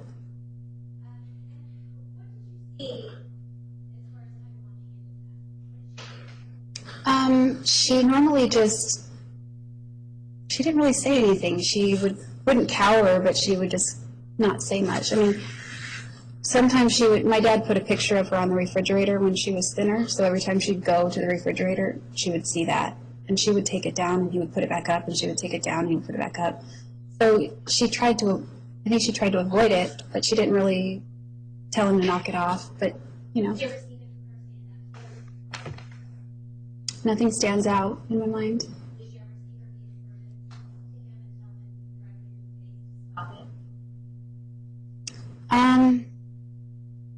I think I remember her saying that a few times, but he didn't listen to her. Yes. Yes, they're very loyal to each other.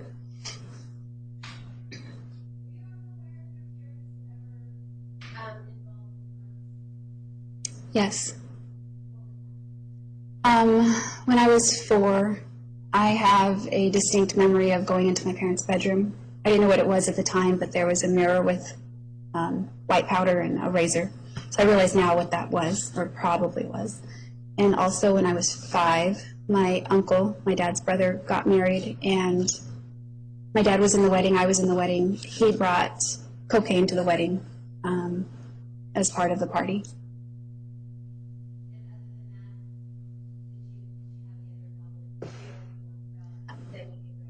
I've learned since that my mom smoked pot on the day I was born, prior to giving birth to me. She may have done it more throughout her pregnancy, but I'm not aware of that. Yes. Objection, speculation, lack of foundation. Sustained. No.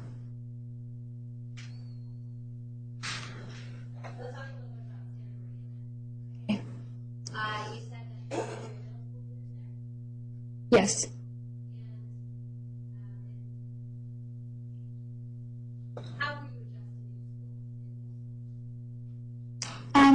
Well, 6th grade was still part of the elementary school. I adjusted. I made friends. And then I went to a new school for middle school, which was a little bit difficult because we moved that summer, so I went to a new school district. So it's right next door. I was close to my friends I'd made, but I had to make new friends again at school. But I did.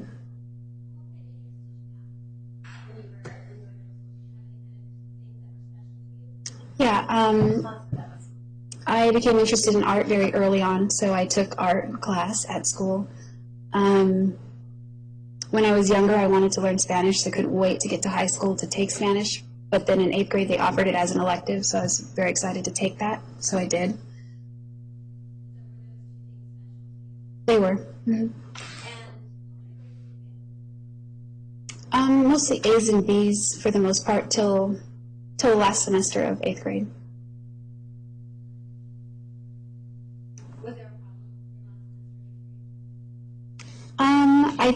Yeah, there are a few problems. Well,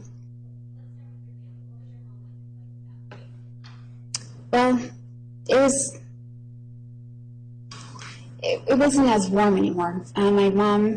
My little brother and sister were born. I was close with them, but my brother was doing his own thing. We weren't really hanging out anymore.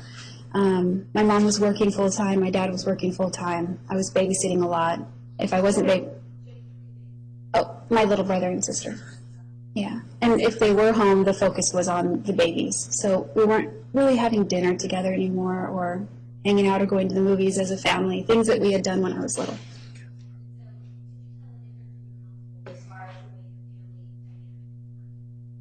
Could I tell the difference? Yes.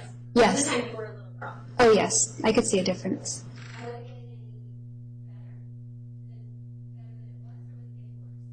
It wasn't getting better. It was kind of sliding as far as just general quality of our relationships, everyone in the family.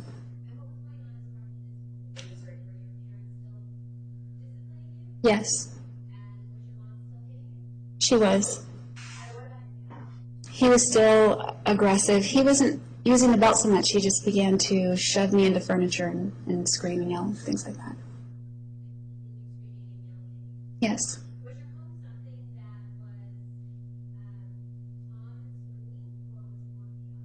It was very chaotic. If no one was home, it was calm, but it was chaotic.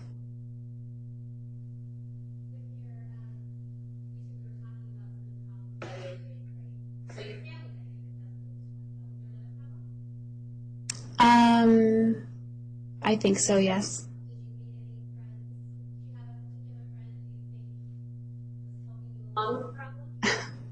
Kind of, yeah. I met somebody, a girl that we were hanging out with, a few girls actually, and she introduced me to marijuana, so I started smoking that. 5 months in 8th grade, January through May, pretty much. Yes, right, yes. I did. Mm-hmm.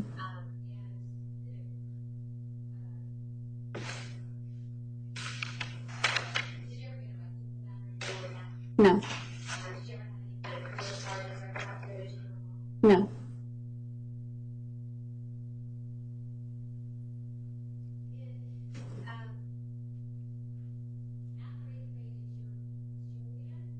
Yes. My entire family, the immediate family, we moved up north to Wairika. Yes.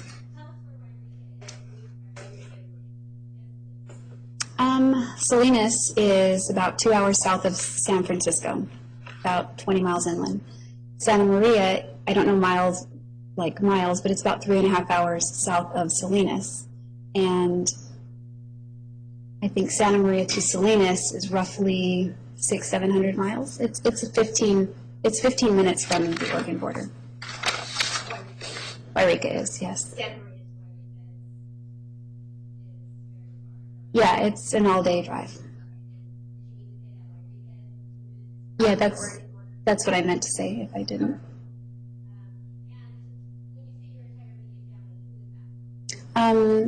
My 3 younger siblings and my parents and myself.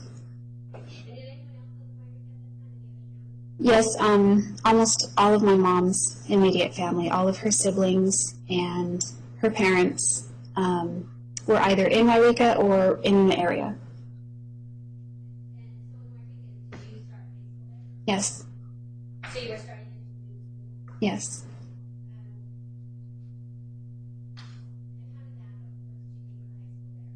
I liked the school. It was smaller. Well, at first, as a teenager, I hated being in Wairika. It was a small town. There wasn't a lot to do. But my mom went to high school there. My grandfather went to high school there. They all knew people. So a former friend of hers from high school had a daughter my age that was also going into her freshman year. So they introduced us. So I had a friend, and I met people.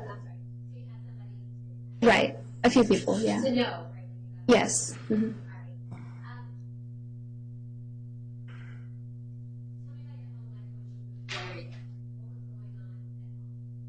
At home, it just seemed to slide even more. Home life was kind of dark. It was cold. We weren't hugging. We weren't saying "I love you." We weren't really even talking, unless it was quite distant at that point. We didn't get along. I love her, of course. I love her, but it was painful because we just don't mix. Yeah, I did. Yeah, some of them are like they were close, they were loving. I want to say like friends, but it was still a parental-child relationship, but they were close. It was confusing to me because I would look at them and say, how can you guys get along like that? My mom and I don't get along at all. And so I look back on it now and I envy it, but at the time it was foreign when I would see that. Yes.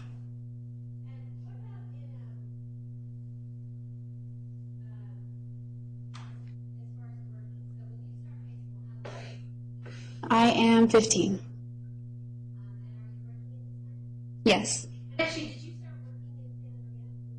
I did. Okay. I worked at my dad's restaurant. I was a hostess. I was either 13 or 14. I think I was 13. I think.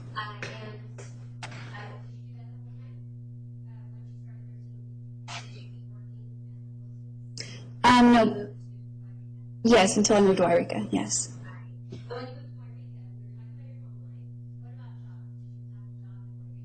I did. I also worked at my dad's restaurant.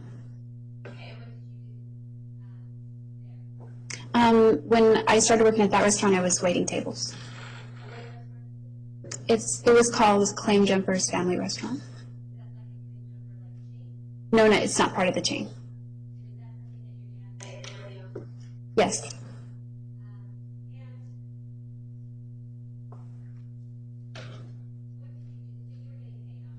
Yes. I saved it, mostly. I mean, I bought little things here and there, but mostly I saved it up for a car. Sorry. You're saving for a car? Yes.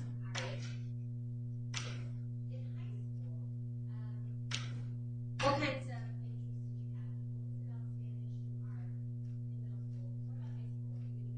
Well, those interests continued. I was interested in a lot of subjects. I think the only one I didn't like was math, but I liked school. I liked being in school. I liked the classroom. I liked the teachers, the students, the setting, the learning. But art and Spanish were my favorite subjects. Yes, my art teacher, Mr. Rangel, made an impact on me.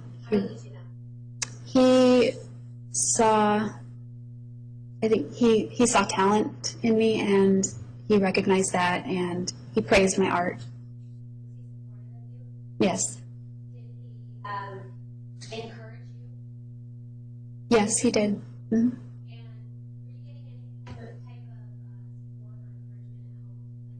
No, not that kind at all.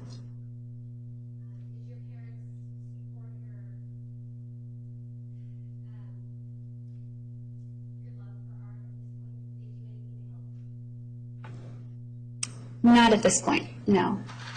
Didn't.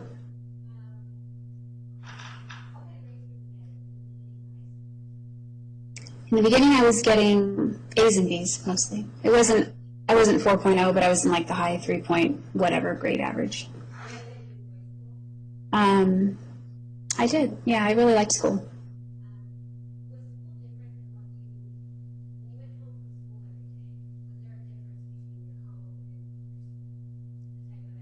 Yeah, it was like night and day, really. I would go home, and it was not a conducive environment for, say, doing homework or just having a place to study or be successful, that kind of thing. At school, we were all supported that way. As a student body, we were all supported in learning and just being successful. That's how the teachers are.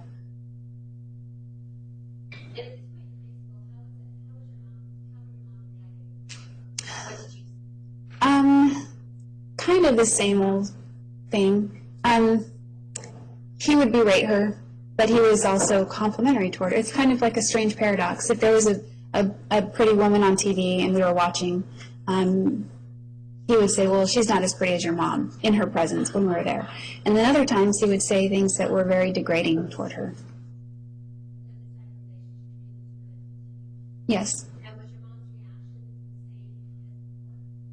Yes. Almost one of like a non-reaction, just kind of quiet, didn't really say anything much. No, she didn't.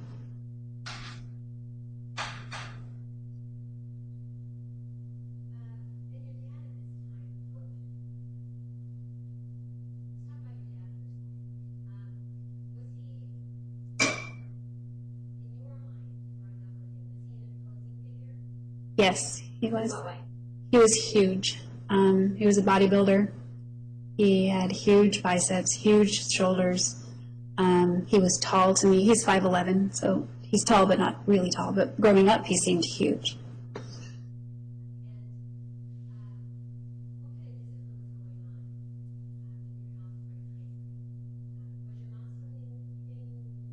No, by that point, she had broken it, hitting my brother. So sometimes she'd smack me with a hairbrush. My brother got it with a wire hanger a few times. Sometimes she would use a belt.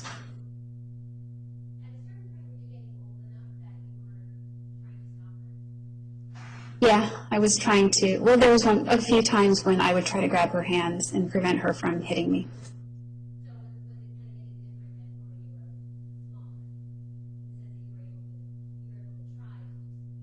Right. I mean, it was a bad idea because there would be repercussions. But so you can't help it when you're being attacked. You just kind of grab, you know.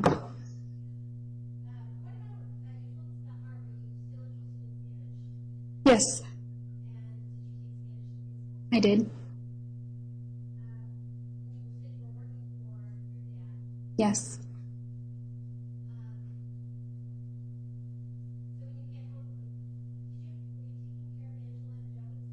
I was occasionally, yeah. I would babysit.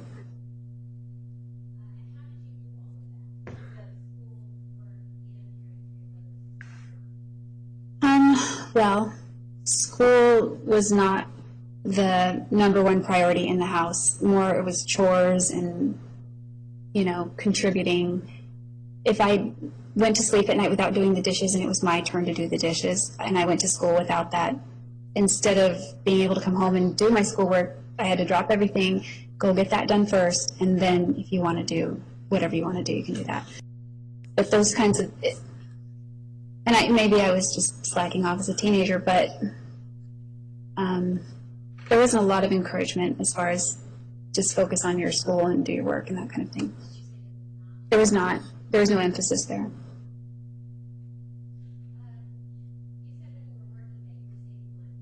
Yes.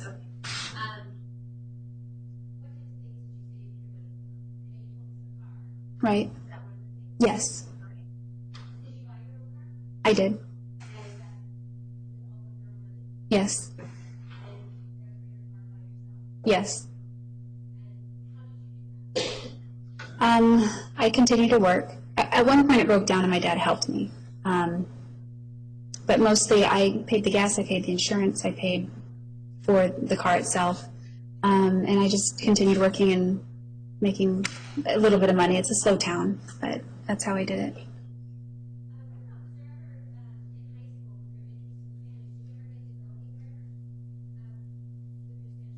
Yes. We went to Costa Rica. Well, my sophomore year in September, at the beginning of the year, there were flyers up advertising for an exchange program, and it was only a 3-week deal in the summer, so I saw that as something that I could do, so I decided I was going to do it. Yes. I just came home. My parents were vegging on the couch, and I told them, I'm going to Costa Rica this next summer, and they just looked at me and didn't really argue. A little bit. Yeah, they did. Yes. I did. No one was paying for the students, so it was them or their families that came up with the money to go.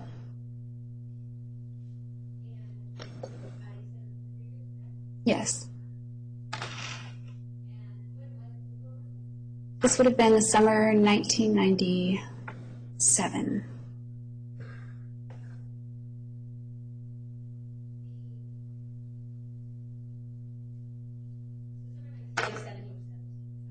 Right. Well, I turned 17 in Costa Rica. Oh, and so I know who I am. I know who I was, and I did that. And that's not who I am. But I did that, and I can't. It's so hard to reconcile the two because I just can't. It's so hard to believe that I did do it. And it's hard. I can't. I wish so much that that day never happened.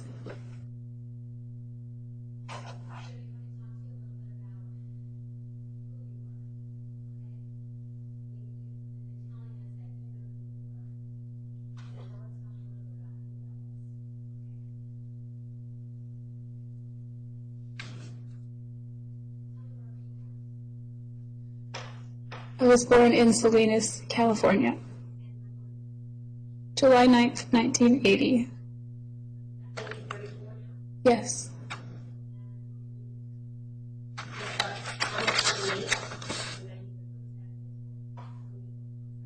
Yes.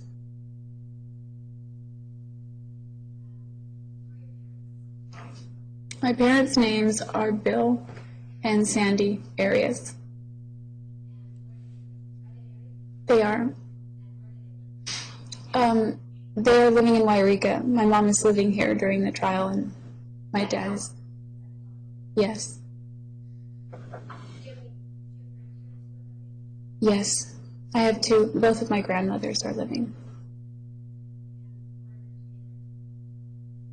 My maternal grandmother lives in Wairika also, and my dad's mom lives in Idaho.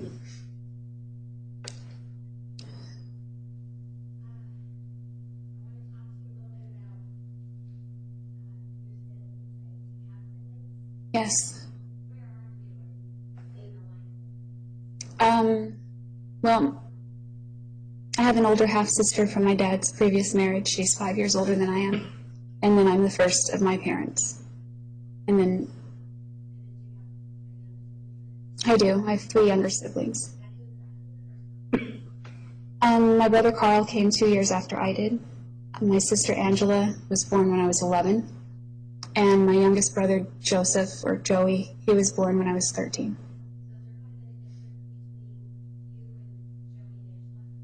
Yes. Right, yes.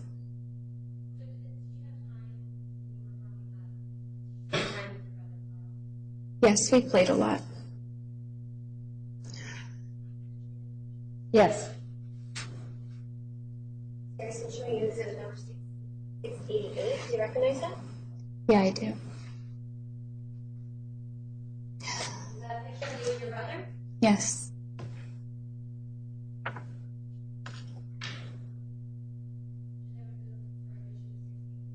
Any objection? No. 688 is admitted. Is that Yes.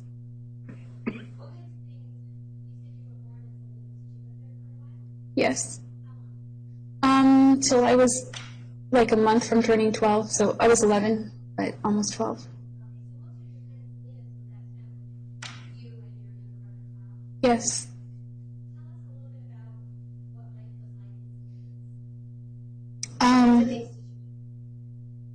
Well, in Salinas, when I was younger, my brother and I played. This house was in a cul-de-sac, so we had friends in the cul-de-sac. We played a lot. We rode bikes. We roller skated. We went on trips. We had a huge backyard, pets.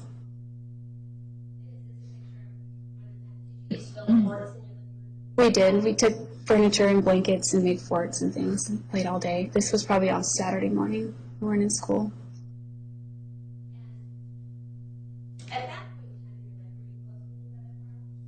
Yes. Yes. You may.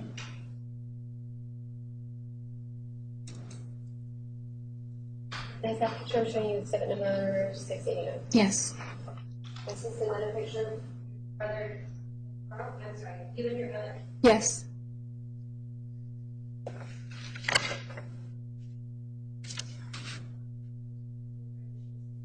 Any objection? No. 689 is admitted.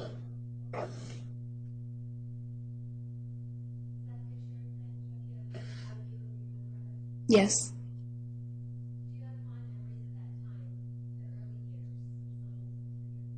I do. Yes.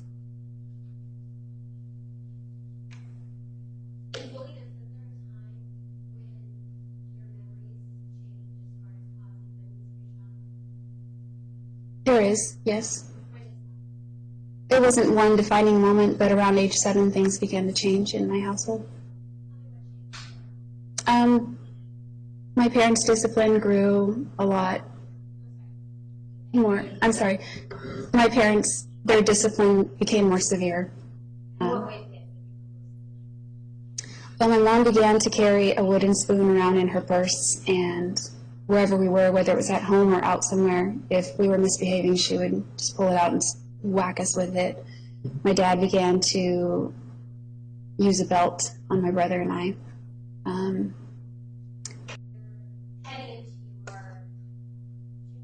Yes. How is that?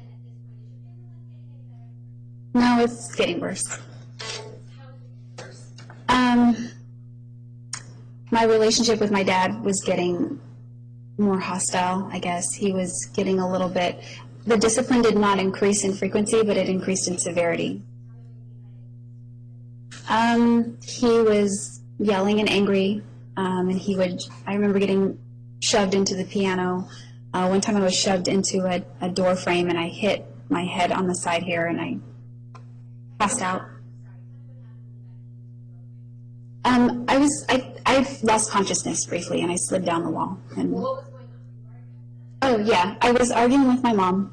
I don't remember why, but she started trying to hit me.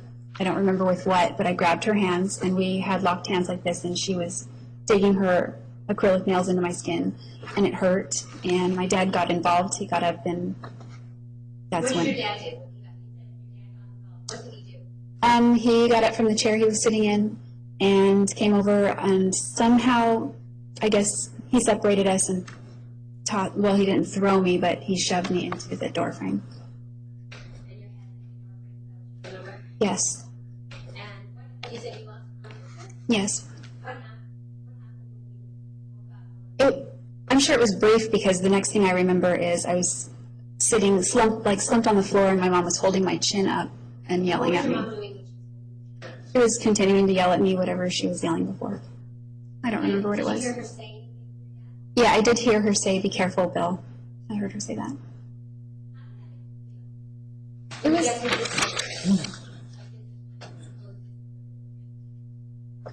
I was stunned because my dad had always disciplined me, but it seemed like it was reaching a level of dangerousness that it had never reached before. So it was, I don't know, it was just odd to me because even though there had been a violent type of discipline in my house, it had never reached that kind of level.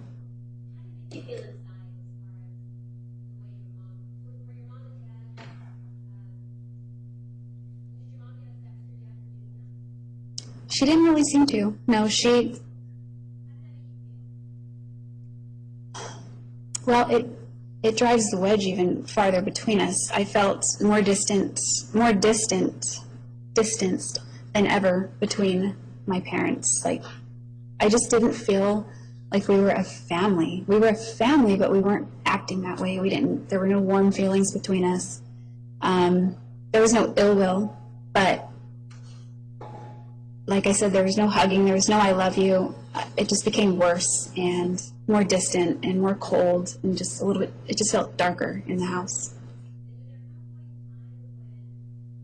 You said this was when you were junior. I was in my junior year when that occurred. Okay. I believe it was after the new year, I think. After the new year. Yeah. Okay. So before the new year, first semester, and the first 2 years of school, I remember getting A's and B's, I think, yeah.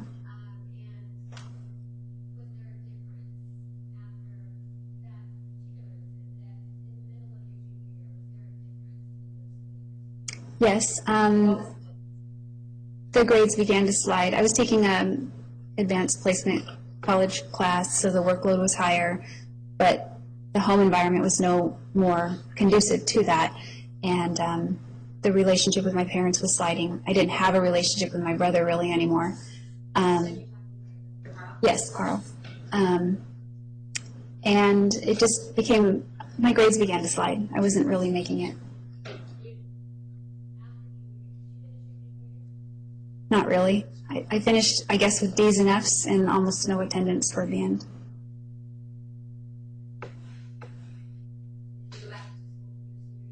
No, I turned 18 that summer and just stayed in the workforce.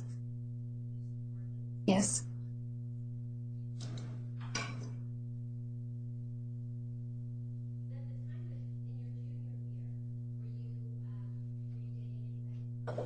Yes. When I first started my junior year, I was dating a guy named Victor. I broke up with him sometime in the fall, not too long. Not. Sure. Yes.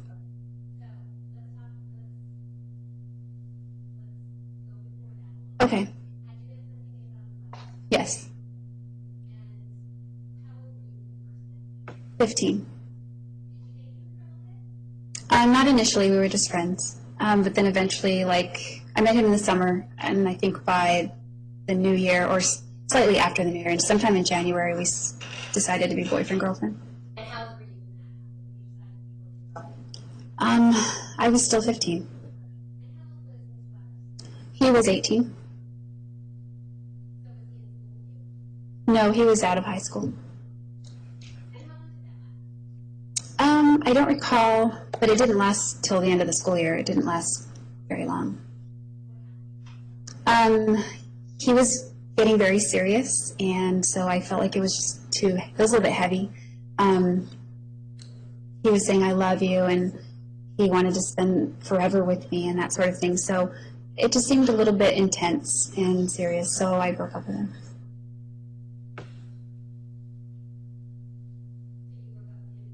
Yes. You may.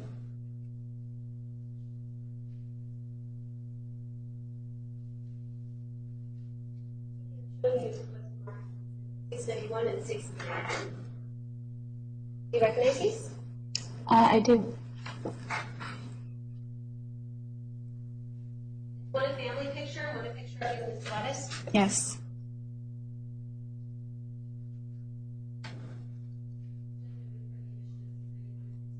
Any objection?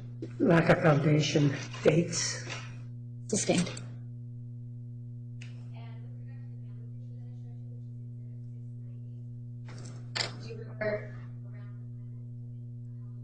If I could look at it one more time, yeah, I could probably let you know. It looks like it would have been like around 95.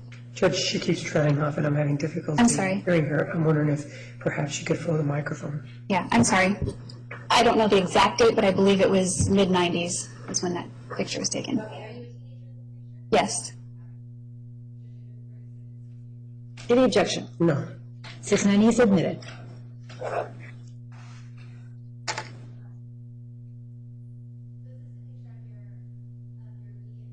Yes. Yes.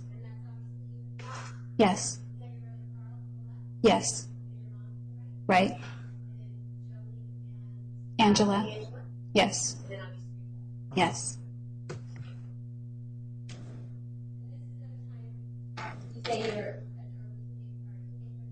Yes.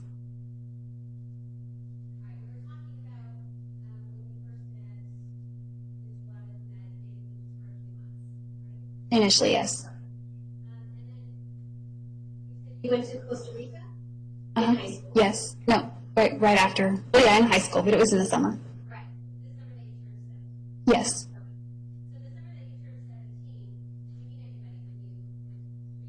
Yes.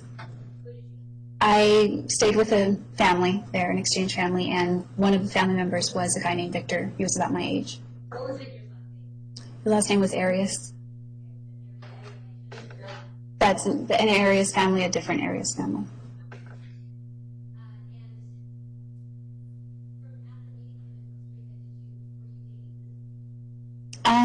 Yeah, you could say that. Right. Well, he and I hung out. We saw the tourist attractions in Costa Rica, and then I left. I think in July, and then he came to visit in the United States in August. He stayed in Redding, California, and then came to Wairika and stayed there for a few weeks. And then we just kept in touch, mostly via letters, but sometimes phone calls. You said you kept in touch mostly phone calls and Mostly letters and sometimes phone calls. Oh. Right. And once? Yes. Once that I knew him. He's been here more than once. Once in the year. Yes. Did he visit with you when he came to the U.S.? Yes.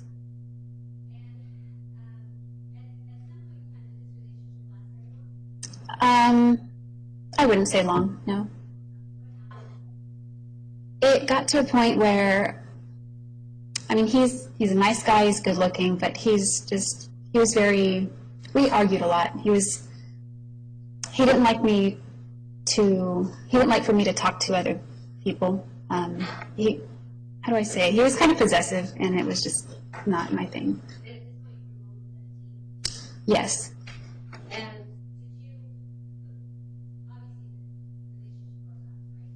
Right, I broke up with him. I called him. Yeah, I called him and broke up with him. Yeah, it was over the phone.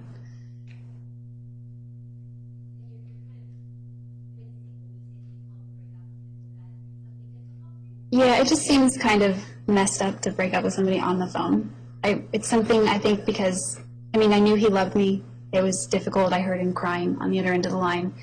And I felt like I at least owed it to him to break up with him to his face. But we're in different countries, so it wasn't really possible. Yes. Mm-hmm.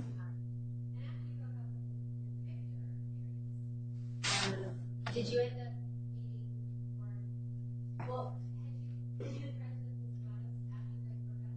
Yeah, we had reconnected and we were talking for a while at that point. We were friends.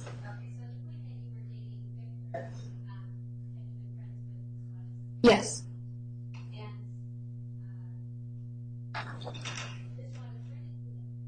He lived in Montague, it's a town outside of Wairika. It's about 6 miles away. Mm-hmm.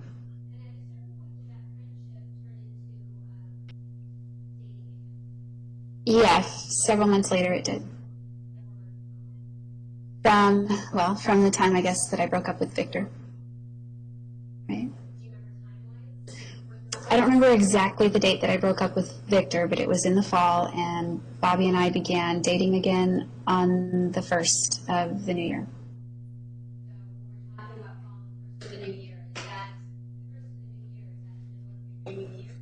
Yes, that would be, 1998.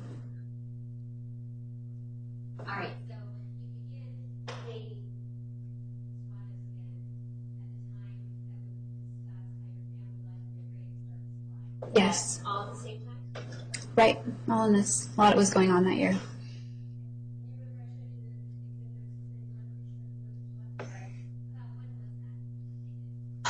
I think I was 19 when that was taken, so probably 1999, but I may have been 18. I may have been, yeah. Yes. Any objection? No. 691 is admitted. Yes.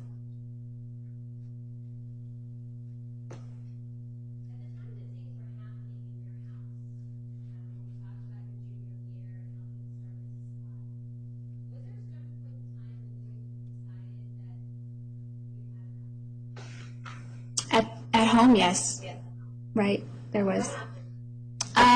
Well, things had gotten just to a point where I didn't want to live there anymore. Bobby and I began making plans for me to move in with him and his parents / grandparents. So I slowly. They were an elderly couple. I believe they were his grandparents, like biologically, but he called them mom and dad.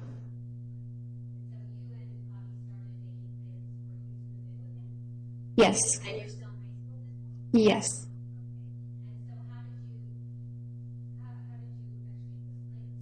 Well, little by little, I just began to pack up some things that I had, and whenever I was just visiting, I would take them over to his house, and he had a shed in the back, and we would put all my things in there. I had dishes and things that my dad had given me when he closed his restaurant that year. So just household stuff that I had. So I began moving that, my books, things like that. Yes. I am, yes. Well, if I wasn't still working at my dad's restaurant, I began to work at, restaurants was my thing then. So I worked at a restaurant either called Grandma's House as a hostess or the Purple Plum as a busser, or maybe it was both. Can't remember. It was all in that similar time frame. Right. Yes. Yes. Well, at that point, I stayed up all night packing, and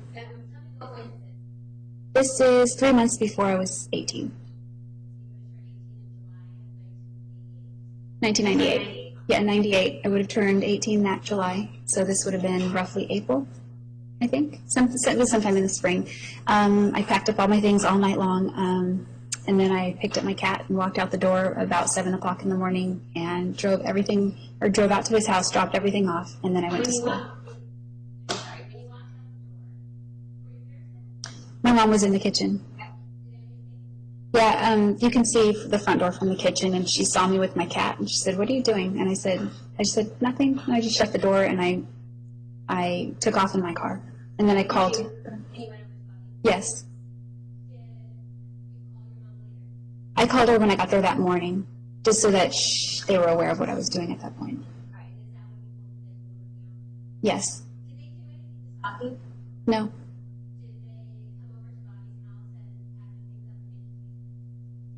No. Not to come back, no.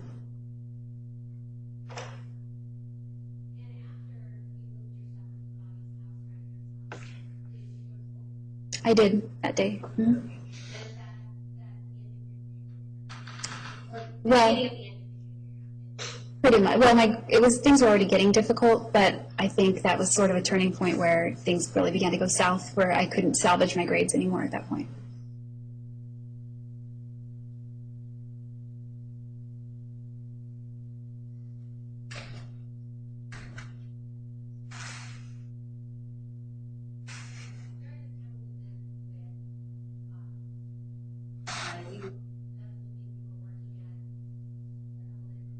Yes. No, he had never had a job. Well, eventually it was going to him and I. We were living, it was kind of a 50-50 deal. Yeah, food, clothes, that kind of thing. We did. Well, you could sort of see it in this picture. It was not in very good shape. It was very dirty. Dirty. The front room had, I think it's like cigarette tar, like running down the walls in brown. There was a lot of dusty junk piled up everywhere. The carpet was like threadbare. The kitchen linoleum was all peeling off. It was just really in bad shape. I did.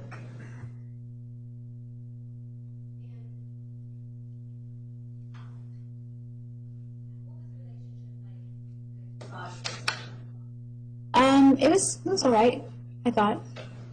Yeah, I mean, there wasn't a lot of drama or anything like that. We got along. I don't know. It was all right. Yes. I think that was in May I broke up with him. Yes. I found out he was cheating on me, so I broke up with him. I'm sorry, I found out that he was seeing someone else, so I broke up with him. Well, he had been talking with this woman for a while on the phone. She was out of state, but they spoke very frequently. My understanding was that he had had an interest in her previously, but they were just friends now. Yes. Mm-hmm. So I saw them talk, and friendship is fine. So I didn't think much about it, but I just kind of had a weird feeling. So we would go to the public library to check our emails. Right. No computer, no cell phone, nothing like that. Yes. Right. Well, we would go to the, sometimes we'd just each use a terminal, or if the terminals were being used, we'd each just take turns using the same terminal, and we would just check our emails right in front of each other, so it didn't seem like he was hiding anything, and I would see emails in his inbox from her, from this woman. Yes, right. I never read any of them. He never read any in front of me. But just the way he spoke to her seemed a little bit more than just friends sometimes. He was very sweet to her. He laughed a lot. He would speak on the phone when I was home. So it seemed like when they were on the phone, it was just like his own world. You could just tell, you know, he seemed to kind of tune everything out. Not in a bad way, more like in a way that you could see that someone had feelings for somebody, maybe almost an in love kind of feeling. It was uncomfortable. I mean, I took his word for it at first, but it was uncomfortable. Well, the day we checked our emails, I was headed to the Purple Plum to work, and before going there, I dropped him off at his friend's so he could hang out there. He didn't have a car. Sorry. Oh, the Purple Plum, I'm sorry. That's the restaurant I was working at that time. At his friend's house. Yes. Well, my feeling was very strong by that point, so I decided I wanted to check. So I went back to the library and I checked the emails that he had been writing her, or was it him? Yeah, the ones he had sent her, and I could they were very loving. They were more than friends, clearly. So I printed them all out and I drove to the house we were living in. I packed up all my things, threw them in my trunk, asked my grandma if I could stay with her. She said yes. And then I called in sick for work, so I was sad, I was upset. And then I drove back to the friend's house where Bobby was, and I pulled him aside so we could talk privately, and I handed him the letters and showed him. No, I didn't say anything. I just handed him to him. No. Right? He seemed very shocked. He asked if she had sent them to me. Yeah, that was his first. Like a foundation, how? Sustained. Yeah, that was his. Overruled. That was his first question. He wanted to leave the house. He said, "Let's go somewhere so that we can talk." We drove back to his house, and we just, I don't know,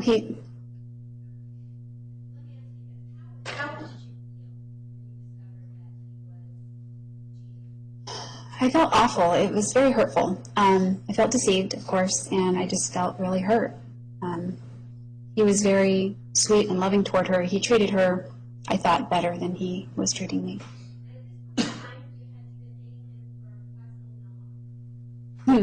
I think at that point it would have been roughly 5 months, maybe 4.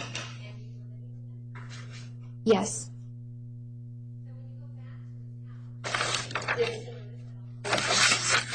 Yeah, he saw the closet area where all my clothes were hanging were empty, and some of my belongings were just out of their spaces.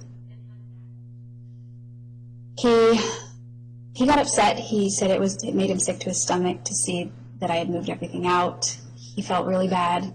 He apologized. I can't remember if I stayed at my grandma's for like 1 or 2 nights, but I did move out, but I was right back in the house again. He promised that he would not talk to her anymore. There was nothing going on between them. He cared about me, he loved me, he won't talk to her, that sort of thing. So he was very apologetic, and I believed he was sincere. Yes. I did. Mm-hmm.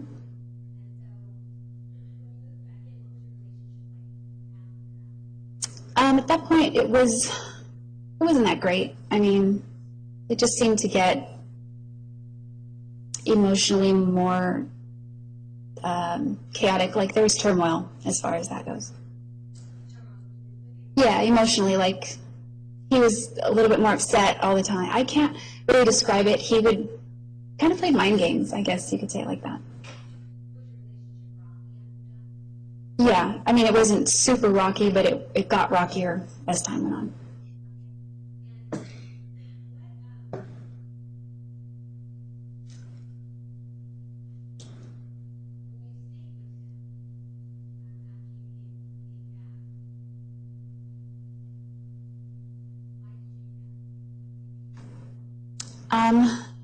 Why did I continue to stay? Well, I loved him. In fact, I was in love with him, and he told me he loved me. So we are two people that love each other. We're young, but we love each other. So I figured we can work through our problems. That was how I thought. Yes.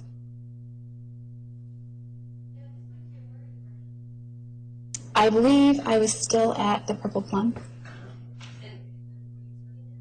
No, I was bussing tables. I wasn't 18 yet, so I couldn't wait tables.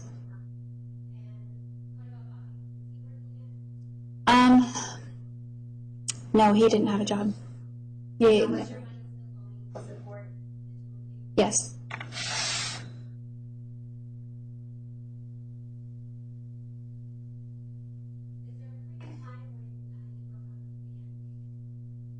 There were several times where we broke up and then made up and broke up and got back together. So yeah.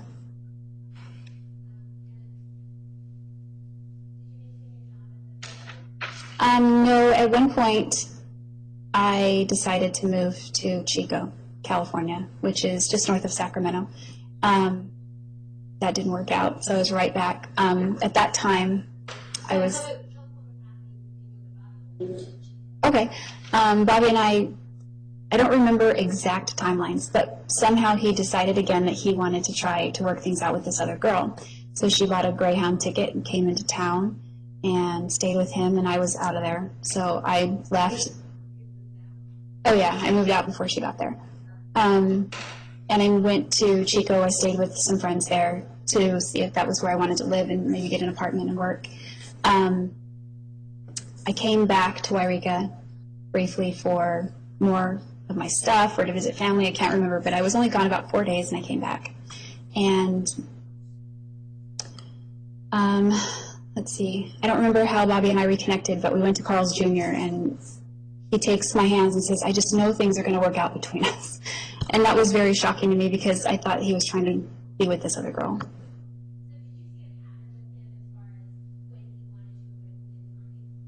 Yeah, I did.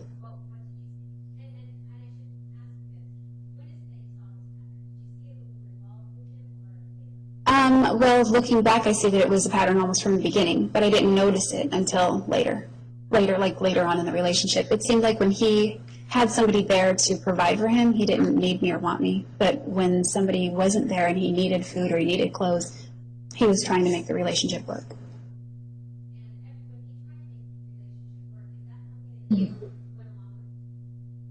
Yes, I did. Right.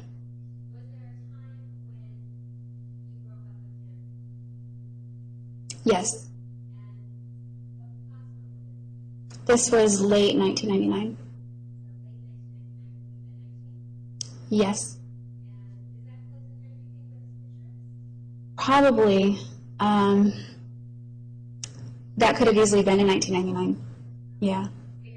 I'm not 100% sure if it was 98 or 99.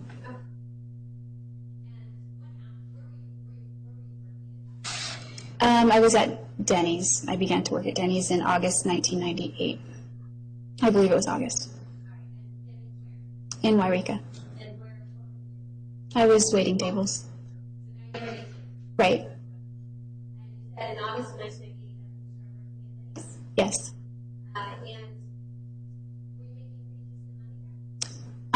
I thought it was, yeah. It was the most I had been making since I began to work in that field. Living expenses, I had a few bills now. I got a little credit card to build up my credit. Gas, insurance, food, clothes. Yes. And that was constantly needing repair. It was a junker, kind of. Yes. Yes, about a year later. We were together roughly close to 2 years. And then I think it was late 1999, we were no longer living together.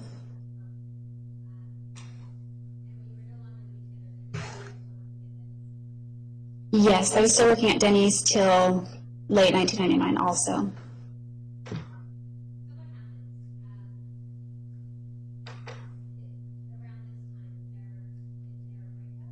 Yes. There was a breakup. Oops, you can't hear me. Just realized that you cannot hear me at all. All right, guys, that is a wrap on the 2 parts of the Jodi Arias. It's been a really long day. My head hurts.